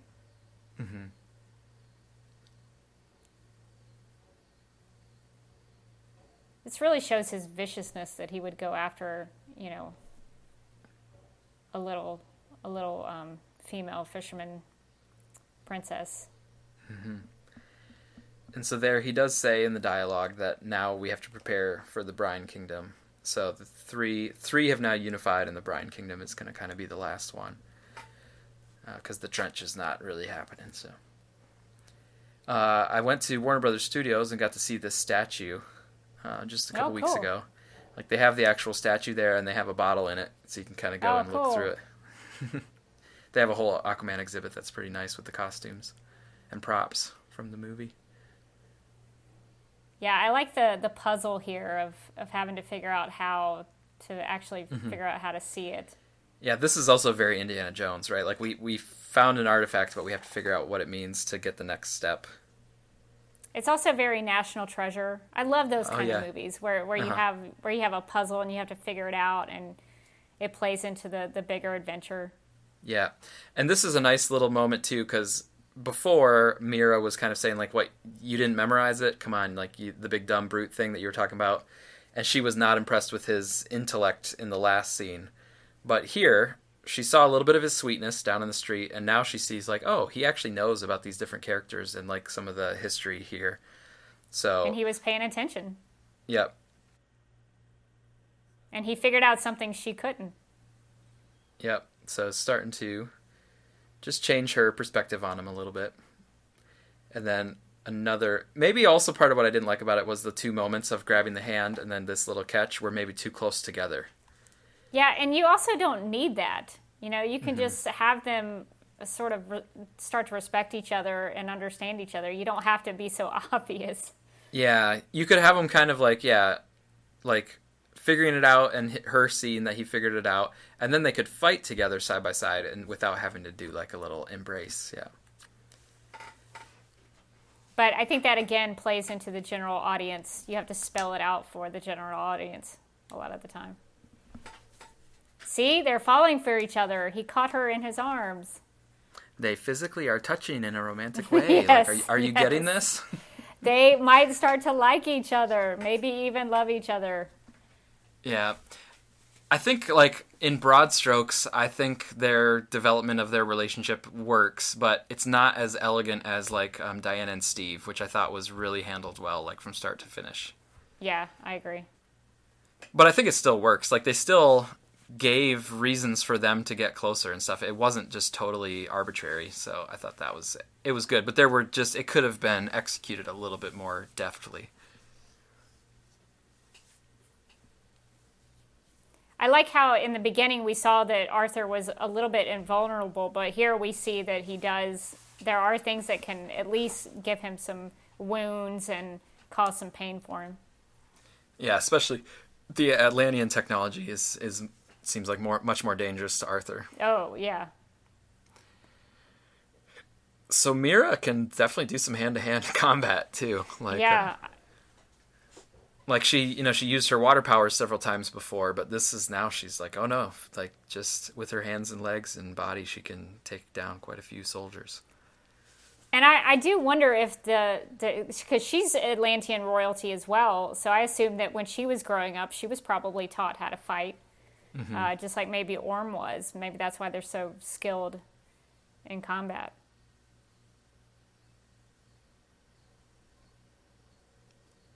Ouch. Yeah, Arthur's really getting it handed to him right now. Yeah. And I think it's really good, too, that they had Arthur and Black Manta fighting directly and then Mira taking on the other ones. It makes a lot of sense. Now, one thing that I usually have problems with is putting jokes or gags in the middle of a fight, and I will stand by that here. Even if a movie is having more of a humorous tone and stuff, and even if they have some silly jokes, where I draw the line is if your hero is supposed to be in danger, and if we're supposed to be really worried about this confrontation that's happening right now, I don't think you should put jokes in the middle of the fight. That's where I personally draw the line, regardless of the tone. That's when I start to be like, you've gone too far for me. I think there's a lot of validity to that because we've seen that Arthur can be hurt. We've seen that he's been thrashed up and down by Manta's blade, and I would like to feel like, oh crap, what's going to happen to him? But when you do get taken out of that, it is a little harder to care. So I agree with that. These are cool, like tracking shots, like long extended shots here. It's just a cool concept for this, and it also makes it stand out visually. Like as this was happening, it reminded me a little bit of like the James Bond where they have the parkour chase scene, and they're jumping through. It reminded me of that a little bit, but really this was kind of a unique thing for him to be just busting through the walls, and these long shots that then connect like from Mira to Arthur, I think is going to happen here in a second. I don't remember hearing a lot of complaints about destruction in this movie, but there is a lot of destruction happening in this town. These poor people who live here, their houses are getting trashed. Yeah, there's a lot of retiling that's going to have to happen for sure. And these don't look like rich people. These look like poorer people. Mm-hmm. Yeah, no, I think only Superman has ever really held to that. People judge Superman way differently than anybody else, I think. Yeah, and another church, it looks like, in a DCEU movie gets destroyed. It happens again in Wonder Woman. Oh, yeah, that's right, the tower. Yeah. Oh, I like that, though, with those nuns are like the church bell. We don't have any money to pay for that. I did really like, the first time I saw it, I was really, like, surprised when Arthur just shouldered that bell. Because, like, I thought he was going to, like, grab the girl or something, and all of a sudden he just did kind of like I'm just going to throw myself into the bell and, knock it out of the way. So it kind of surprised me. Usually with a hero, when you see a little girl like that, usually they, like, whisk the girl to the side or something, Yeah. Well, that plays into his sort of big, dumb animal personality. Exactly. I think it was the right choice. And this looks like it hurts, too. Yeah. So this theme of mercy we talk about in the podcast quite a bit, so I haven't been mentioning it here, but do you show the same mercy that you've been shown, or do you show more mercy, I think is one of the key lessons in this movie. But now, Arthur's been getting it pretty bad, but Black Manta's going to get it pretty bad here too. I knew he had to survive, because you're not going to kill a really popular No, you character want to like keep that. him around. But man, I was sort of wondering for a minute here when Black Mana's going to get hit in a second. This is also a really memorable thing that like fits the setting. I love it when the choreography and the way that they write action scenes. I like it when they use the setting to their advantage, and that's coming up pretty soon. So I would cut this gag because again, it's during a fight when we should still be kind of worried about the fight.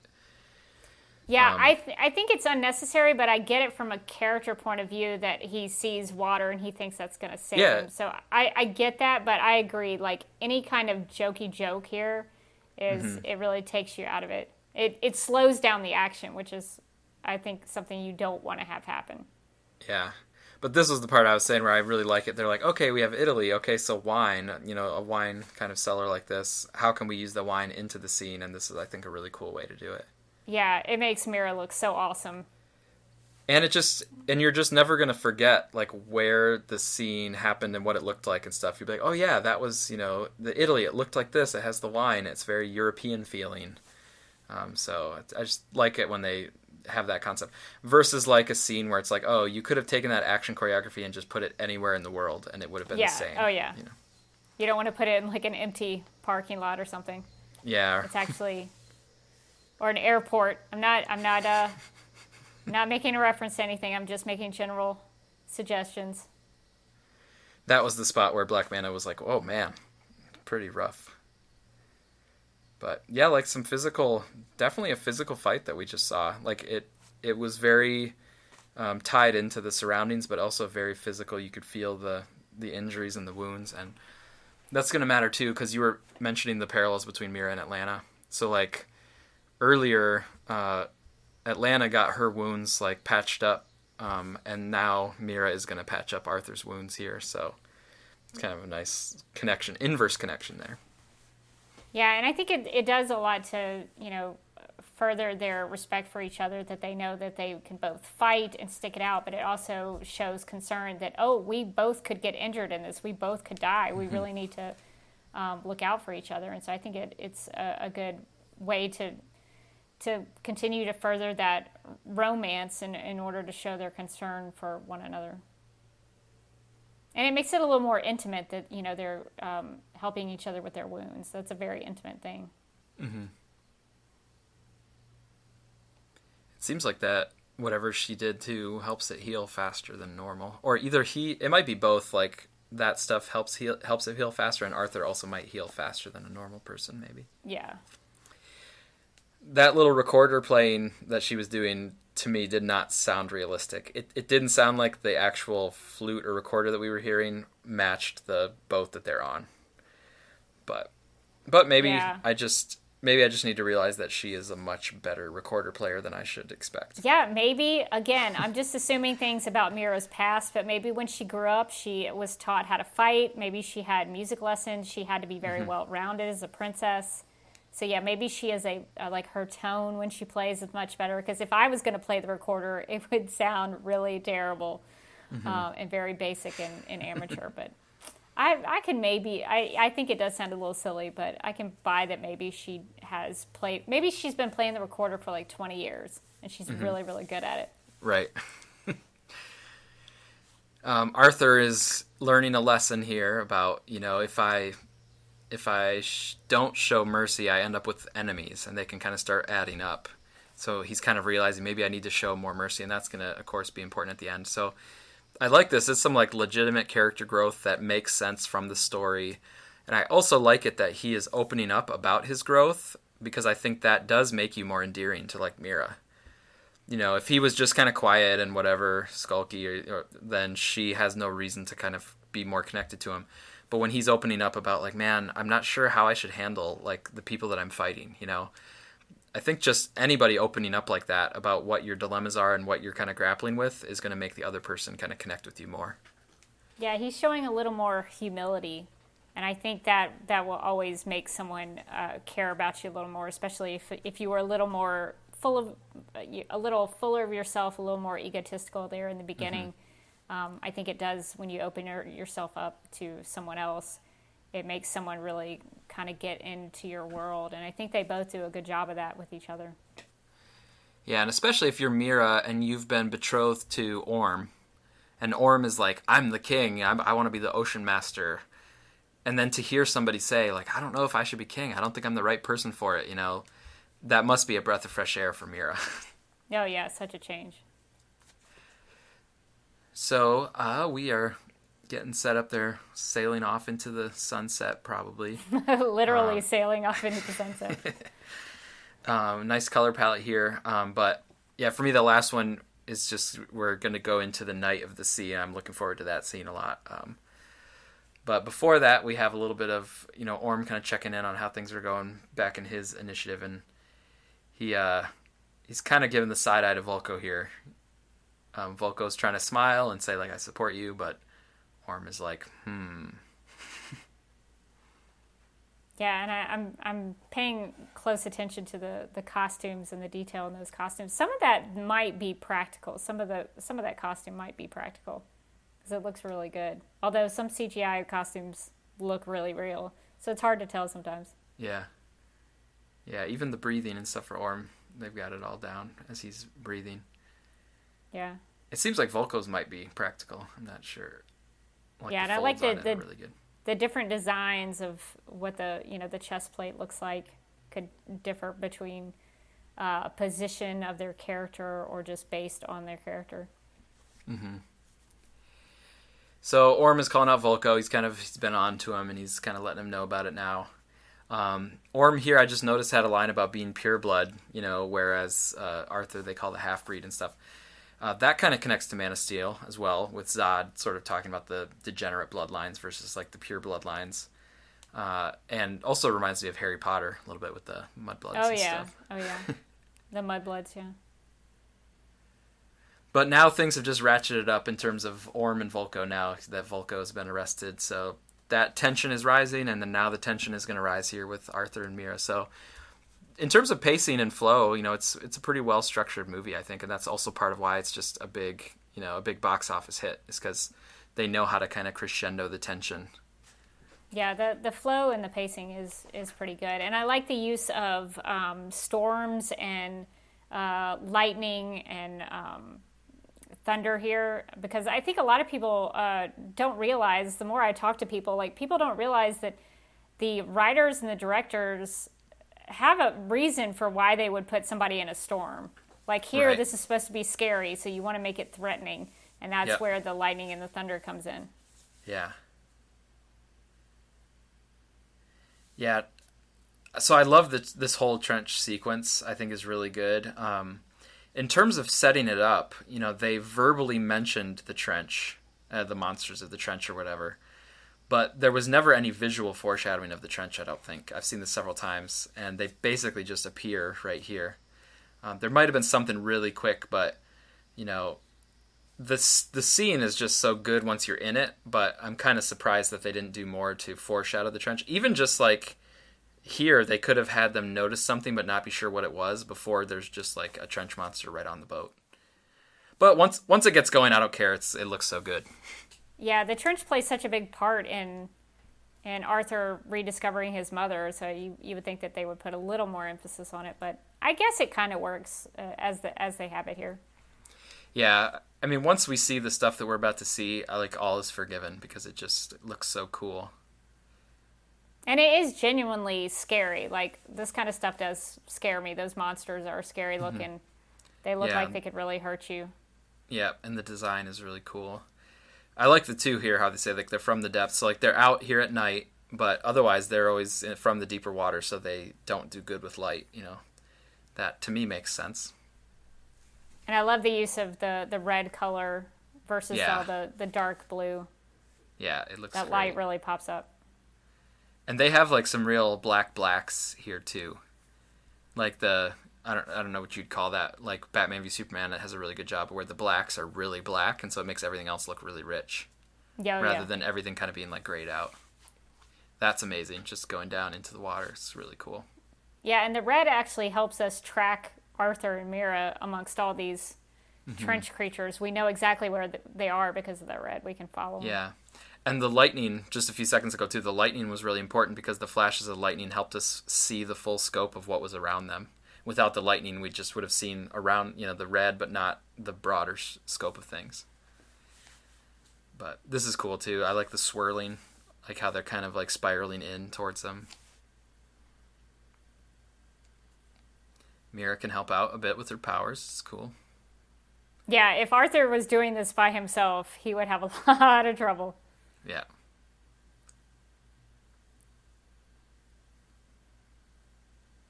Kingdom of the Trench. I mean, other than that light, it is pitch black dark. Yeah. I like this more joining in.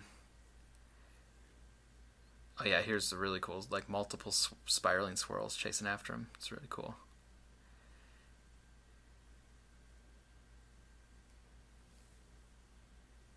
I think it helps make it scarier for me because I saw that fight on the boat earlier and saw how scary these creatures are, and to know that there's so many of them down there in the water. Oh man, if I was in their position, I would be completely terrified.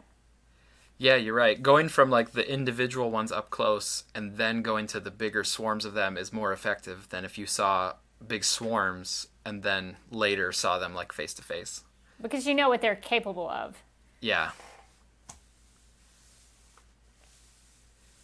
So at this point, it's kind of hard for me to track like exactly what's happening. I know they're kind of getting sucked around and swirled around and stuff, but I think that's kind of the point. Is like you're sort of like not really sure where they are or where they're going.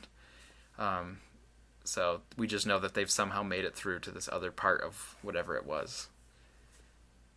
This reminds me of Star Wars. I think Phantom Menace when they're going under Gungam City or whatever. Yeah, and that was another good example of how Mira had sort of helped save them earlier by creating that stuff in the water, and then someone comes to help Mira out. Mm-hmm. So it's nice to see that people in this movie, they watch out for each other and they help each other. Yeah. Now, the Hidden Sea, Earth's Core. So this gives me like a Journey to the Center of the Earth kind of vibe, or the Lost World or whatever. Where you go underneath and then find like this other world where there's still dinosaurs and stuff. Yeah. I wonder if they're going to do anything in future movies with this Lost Sea or whatever. I'd be into that. I think this is a neat location. Yeah, and they don't really do much here except for just find Atlanta and then they leave, you know, like. Yeah. It seems like there's definitely more exploring you could do in this area. I would have wanted a little bit more from this reveal of Atlanta. Mm-hmm. I get the two the pushes into both of the characters, making it a big moment, but there's something a little lacking. I think that could have been a little better. I like how she has totally like equipped herself with trench, skeletons and stuff. I think that's cool.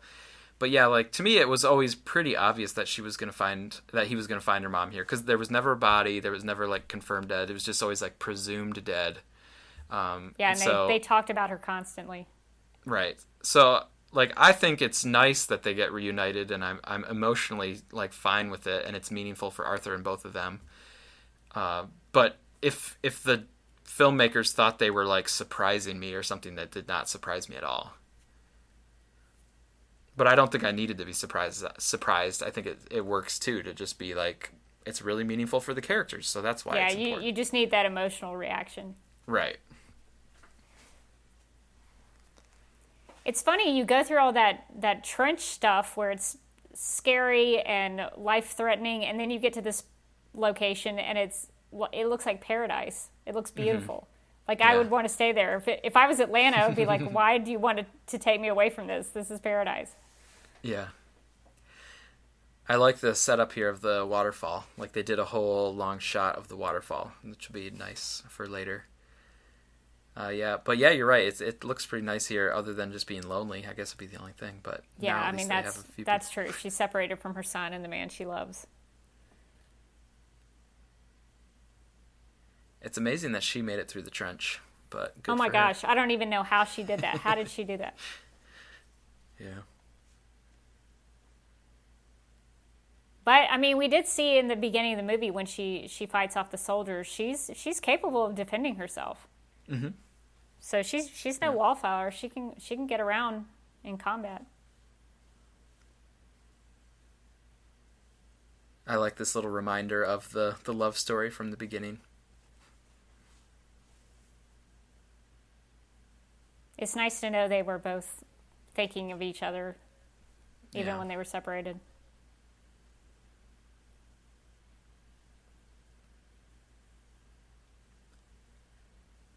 So she's tried to go back, obviously. Yeah, so she's figured out. That's kind of good that she knows the trident is going to be the way. And then she mentions the Crathin again. Yeah, and I think it's a good setup here that Arthur is the only one who can get them out of here. I think that's important for a title character that, this is his movie.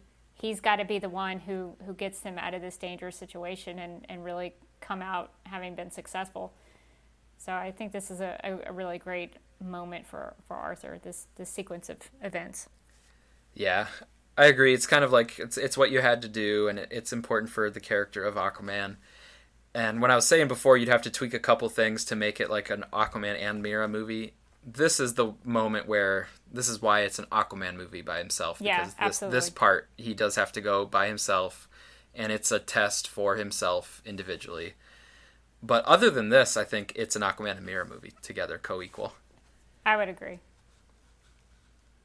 That's why I'm glad, at least with Arthur for his character, that he gets this big moment.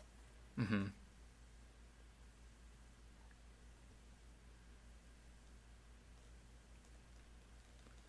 Yeah, this is one spot where it's a little bit old school, where like the women have to just wait while the man goes and does his thing. It's a little bit old school, but I can forgive it because the rest of the movie is much more kind of, equitable in terms of men and women. And I'm totally fine with it because I think the movie does a good job of giving Mera a story. It does a good job of giving Atlanta a story. And so they have their own destinies that they have to go and, fight for and find. And so this is Arthur's that he has to accept and embrace. So I think it does a good job of balancing all those characters and giving them each something important to do. Mm-hmm.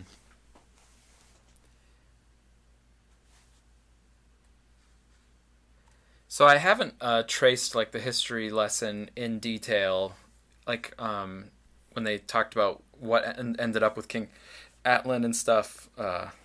But apparently, he just ended up here at the Hidden Sea and still has his trident with him, and has even like a throne here and stuff. Like, so I don't know if like this Hidden Sea used to be part of the regular culture. And then got separated somehow, or if it was always separated and King Atlan just came here to like exile himself or something, in which case it's weird that he like made himself a throne still. But I haven't really tried to connect all of that history about how exactly worked out, but I also just don't worry about it too much because I don't think it's crucial to the themes of the movie. Yeah, and I think it's interesting that a lot of times it comes up in the movie, like they're surprised that these legends that they've heard are real. Like some of them they don't even believe, and so this is one of them. Oh yeah, that's right. Like they had the legend of the trident and then the legend of the Crathin and stuff, and it's like, do they believe them or not believe them? It kind of seems like maybe they don't really believe them, but they're real, so they probably should have believed them. Yeah. And people have been, well, I guess, yeah, the skeletons were people that have come to try to get the trident but failed, so I guess they never were able to return and tell anybody, like, about, right. Hey, I did see the trident, or I did see the Crathin. But like nobody ever escaped alive. So I think it's cool in some respects because it sort of plays on some of the connecting tissue of the DCU in terms of faith. Like you have to have a little bit of faith to believe something like this is real, and it's sort of a rewarding of a character's faith in something to be able to find this and to see that it is real. Mm-hmm. So here's the big payoff. We saw, they visually show us when he was a kid. And then the reminder when he talked to the whale, but now he's using that power of connection. And that's what changes things here, where he's not just like somebody else, is that he can actually have this communication with Crathin. Julie Andrews as Crathin, I believe. Can I just say how much I love that Julie Andrews is in the DCEU? Yeah, that's cool. Makes me so happy. She did a really good job, too, I think, with this part. Yeah, and you can... If you didn't really know who that was, you probably wouldn't be able to tell that it was Julie Andrews. Mm-hmm. But I think it's a good use of her here.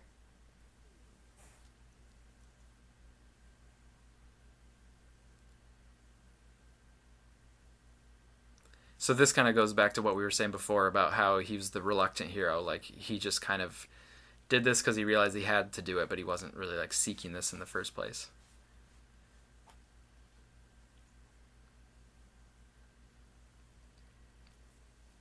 I wonder how they pitched this to Julie Andrews. Like, when they went to her, like, hey, we want you to play a part in the Aquaman movie, and we want you to be this big, scary creature at the very end of the film. Like, I wish I could have been in that talk, that meeting with her. Yeah, and did she have any questions about it, or did... She was like, yes, I'm in. I'm totally in. So this is kind of like a sword in the stone sort of moment, which works for a character named Arthur becoming the true king. Yeah. Like, he's the only one that can pull the trident out, just like King Arthur is the only one that can pull the sword out. So I like that sort of allegorical connection to another legend.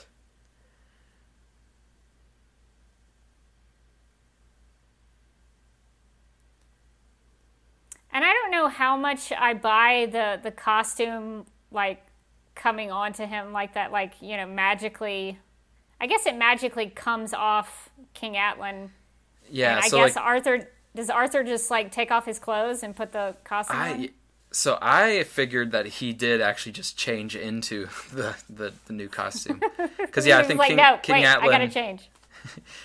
King Atlan not being held up with the trident anymore, just kind of fell down, and the gold armor and, green pants were just kind of down there on there. So, yeah, I assumed he's like, oh, I better wear that too.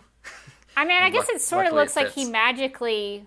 Maybe it magically, when that big burst of light happened, maybe it just sort of merged with him. But I like the idea that he just, like, changed his clothes.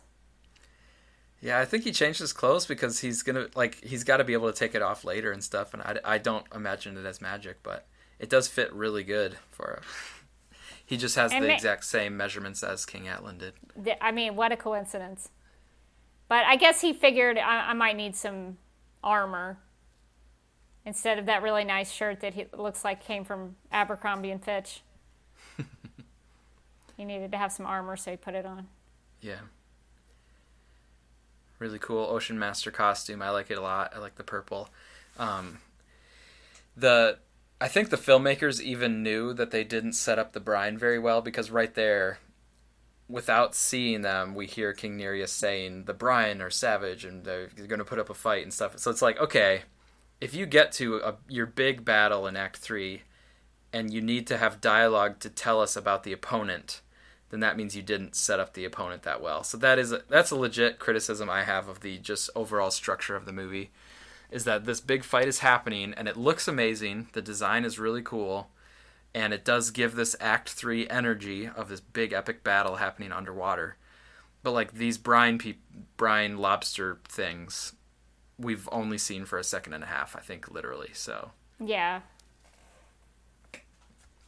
I can understand that criticism.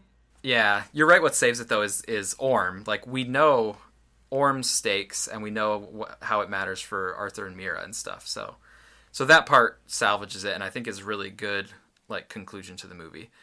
But for this battle, I'm basically, it's just a big battle that looks cool, you know.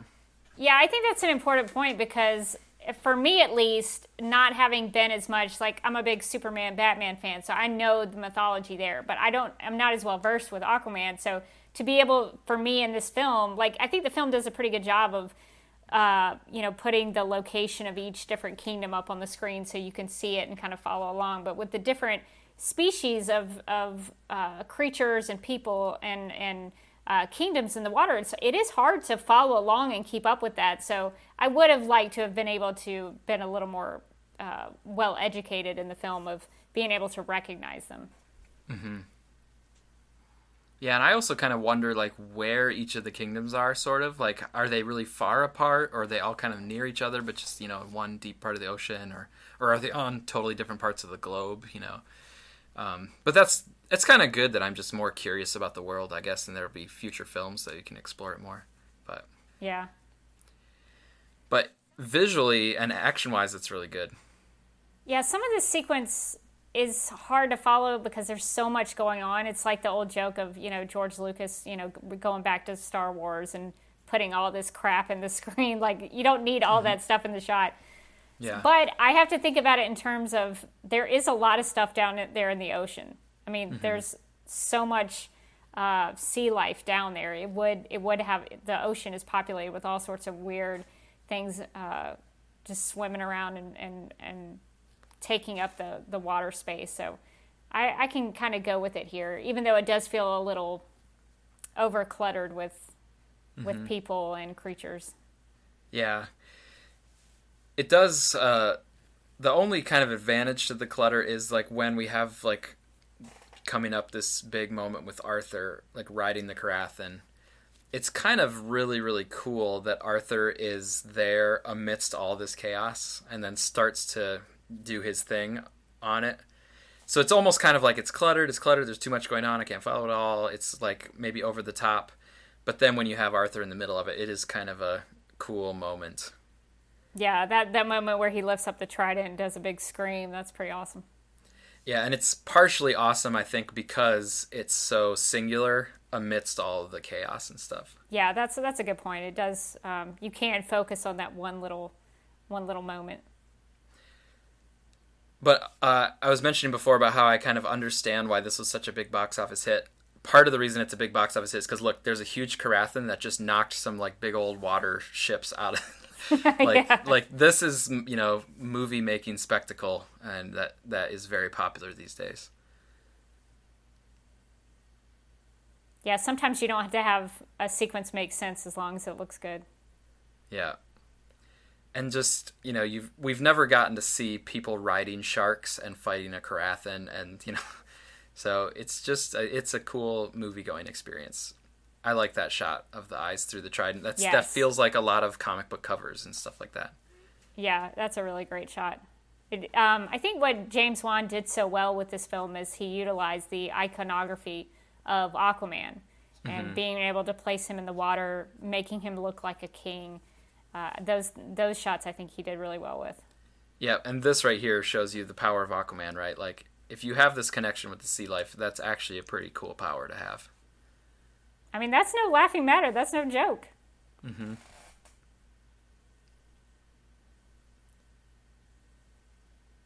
Yeah, this is cool. He comes and turns the tide. And they wrote it well in terms of kind of taking care of this part of the battle first and then focusing in on the personal Arthur Orm stuff last. Yeah, because initially the fight was between the surface and the underwater kingdoms, but now they're fighting within themselves. Yeah, and that was kind of the thing that was against my expectations when I went to see the movie the first time. And then when there's like the big tidal waves and the garbage washing ashore, I thought Act 3 might be kind of like water versus surface, but no, it's really like, no, it's all, you know, Orm is trying to conquer all of the kingdoms under the water. So once I kind of saw what they were doing, it all does make sense. Now here, Man of Steel connection, where Superman and Lois kissed amidst the destruction in part of Metropolis. Here, they're kissing while the battle is still going on. To me, this is, like, you would see this in a comic book. Like, they would have, you know, a big splash page of this kiss of them. You know, their relationship has been building. And the reason I think it's okay for me is because they actually don't know what the result of this is going to be. Like, they're talking about you might get killed and stuff. And so if I have somebody that I've just kind of forged a big connection with, and they might be dying, or we both might be dying in the next few minutes, I'm probably going to just go ahead and, like, act on my impulses and take the opportunity to kiss. So, and then once they kiss, I think the filmmakers are like, okay, well then we're going to make it an epic moment, you know, visually. Yeah, I can kind of go with that. I think what makes it work for me is the visual. You know, the allegory of the fighting around them, sort of looking like fireworks when they kiss. I think it is a very beautiful moment. But sometimes I'm like, really, I don't know if you needed to do that while all this is going on. But I get to your point. You know, that would be something. It would be like a prepping yourself for if something bad did happen. Yeah. If they did not have the kiss, I would not have missed it. Like, I would have just been like, okay, cool, that, like, wrapped up well. But, like, they decided to have the kiss. They obviously made a clear creative choice to have the kiss. And I can support it, but like I might not have done it if I was writing it or doing this myself, but they did, and I'm okay with it. Yeah. I think it works for their choices. Mm-hmm. I think this is a nice little thing, too, of father and daughter reunited, because the father was very worried about her kind of along the way.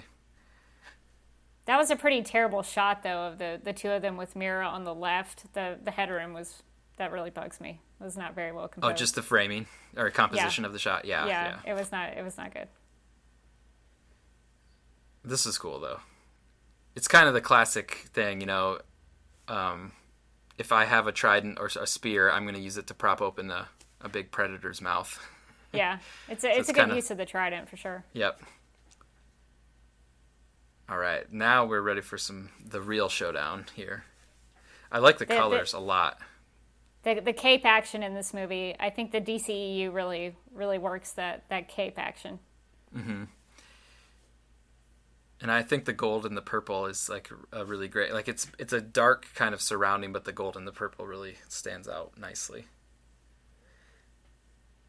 Just overall, the color palette and the use of it in scenes I thought was really on point. Yeah, you have to have a little spark of color with all the dark ocean water, and especially the dark night. Everything's happening at night. So you got to have something that's a little bright to contrast and let people see what's actually going on.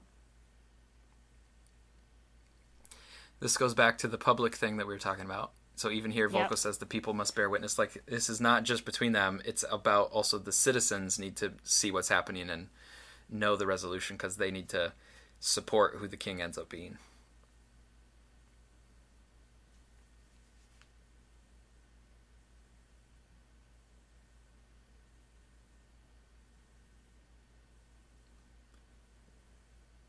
And I think the setting is pretty unique with all those like spinny things in the background. I don't know what you would call those, propellers or engines or something. Yeah. It gives it a little sense of danger, like something could happen to them if they get close to it. Yeah, and just the water droplets splashing around and the water under their feet just adds to the kinetic energy of the whole thing. This is a little Indiana Jones, too. A little bit, yeah. I'm telling you, I love Indiana Jones. Good stuff. And here, I think we talked a little bit about the humor. There's no really... I think they pretty much don't have any humor in the scene. It's a straight fight. Right. Yep. And I think that really adds to the tension. Yep, you're right.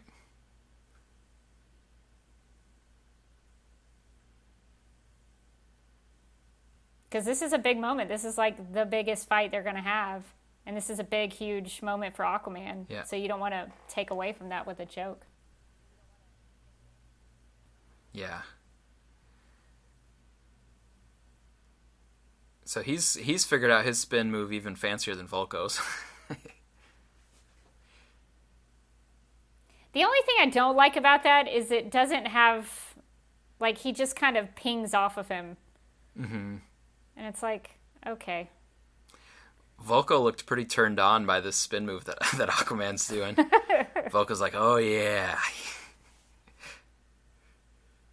But this is... This is a good moment, though. Yeah, I like that, too. I thought it was perfect to break the trident the other way.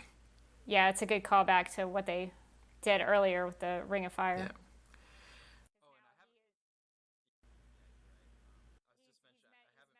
He's metaphorically taken the throne away from him by breaking the trident. Yeah. I was just going to say the Aquaman musical theme, I never actually talked about it, but they used it pretty clearly in a lot of places, including right there when he has the victory. The brass notes for Aquaman come through nice and strong. I like also the physicality of when he has the trident holding up to him, just how he leaned into that really good. This is a nice moment, how you can't see Atlanta at first, and then the camera moves over and she's there. I like that a lot. The only thing I don't like about that is how does she show up? She looks like she's not wet. How did she get there? Oh, I assume, is she not wet? Or maybe the clothes she's wearing. Yeah. I mean, I guess it could look a little wet. I mean, it looks wet at the bottom, of course, when she's there. But I don't know. That's a little nitpick. I'm like, where did she come from? I assumed she swam up and then just, came up, and that just... Is her hair wet? I guess her hair is I guess wet. it is a little bit, but... Yeah. I don't know. That's always kind of bothered me. I'm like, where... Yeah, they could have made it more clear that she was kind of like coming up out of the water instead of like standing fully erect. But I guess you can't really, you would have to wait for her to like get herself composed before she starts talking. Like, hey, let me get my wet hair out of my face. So I get why. Or you don't want to have her like sputtering in the water, like, yeah. excuse me. yeah. I understand. It's just a nitpick. But overall, I love this kind of ending of him seeing his mother again. And then kind of the pain of saying, like, you're with him. And so it's just, you kind of heartbroken for Orm. But then they, show Orm mercy, which connects to that mercy theme throughout. But it's kind of like this ultimate defeat of Orm got beat in battle and then also realized that nobody was really on his side, the people that he thought he was, and even his mother is actually supporting Arthur. Like, that's a tough defeat for Orm. Well, it's just as important for Orm to reconnect with his mother as it is for Arthur, so I'm glad they gave him that moment. Mm-hmm. I like this, too, in terms of follow-up. Like, even before they knew they were going to make $1 billion, they had planted a nice seed here to have Orm still around. And have Black Manta still around, too. I like this, too, how they're gone into the wave. It's nice. Yeah, normally that would knock you and me, probably, we would under not the water. Yeah, and if we were trying to swim under it, we wouldn't be so elegant and just kind of disappear. No, yeah. So now Nereus and Mira both, and the Fisherman, all kind of endorse Arthur as king. The Brine are not up here, so again, they still don't really matter. But presumably they will also accept Arthur as king, I guess. And much like in Wonder Woman, when the fight is over at the end of that film, the dawn happens, and we went through this whole fight during the night, and it was thunderstorming. Now we have the sun shining in victory. Oh, yeah. And the Carathan. Very cool. Man, Julie Andrews did such a good job. She looks great. Yeah, the motion capture, she did amazing with all the arms. she did such a good job. She really went for it physically. Yeah. So it's really a new era for, Atlantis now. Like the true king has returned, and the king, brings with him more powers than any of the past kings have had. So I'll be curious what the new era means. Now, emotionally, this just was good. Like, I was pretty emotionally affected by this the first time I saw it. Like, I really felt, even though if you go back to it, their love scene was just a few minutes at the beginning. But it was enough to establish it for me, and the actors did a good enough job where I was like feeling it here at the end. Like, I was really happy that they were back together. And it shows that Arthur becoming king is not just about him. Him becoming king affects other people's lives. Like, she would not be as free as she is to go back and live on the surface if Arthur wasn't king. If somebody else was in charge, she might have to go back and fulfill her duties underwater. Yeah, that's true. I never thought of that. That's totally true. It gives her the freedom to choose what life she wants to live. So it's a big thing that he's king. Yeah. This here reminds me of Man of Steel, of just the rising, instead of flying, he's swimming up. And then the final shot of him, just totally Aquaman in center screen, reminds me of Wonder Woman coming right at camera at the end of her origin film.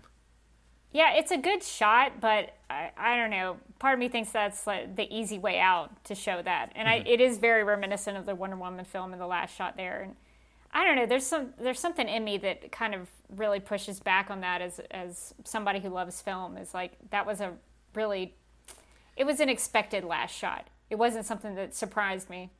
Yeah. Yeah, I agree it's an obvious choice.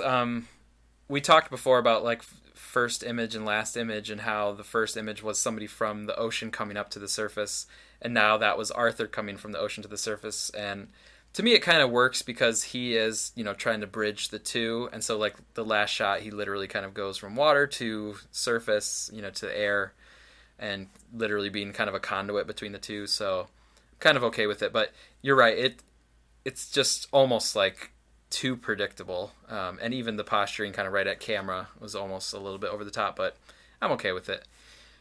Yeah, I guess it does make sense in terms of his character arc. He eventually embraces who he is, and that we get to see that full embodiment of it there at the end. Yeah. And I like that they put some artistic effort into the credits here as well. But we don't need to go through the whole credits or the final scenes. Although I will say that when I was at that Warner Brothers studio tour, I saw the building where they filmed the Black Manta scene.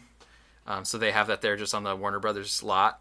They have a building, and that's where they were inside, where Black Manta is talking to the that's cool. doctor guy, about fixing his stuff up or whatever.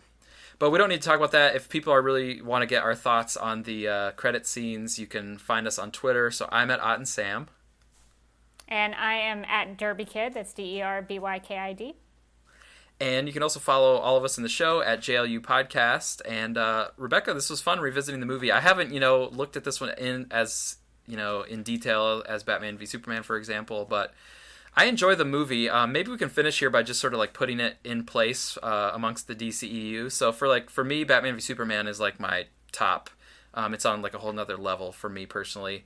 Man of Steel is the next one that I thought was just really good and almost at BVS level. For me, third in the DCU would be Wonder Woman. I think Wonder Woman is just a really solidly made film. I talked about how I think the romance was really well developed. The action was well done. I think Wonder Woman, I don't have many critiques of it at all. It's just hasn't quite hit me to the level of like BVS. So I'd have Wonder Woman third.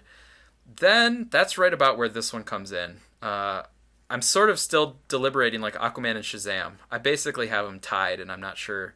I might put Shazam ahead just because I have a little bit more fun watching Shazam, and my family like loves Shazam, so that's kind of fun for me.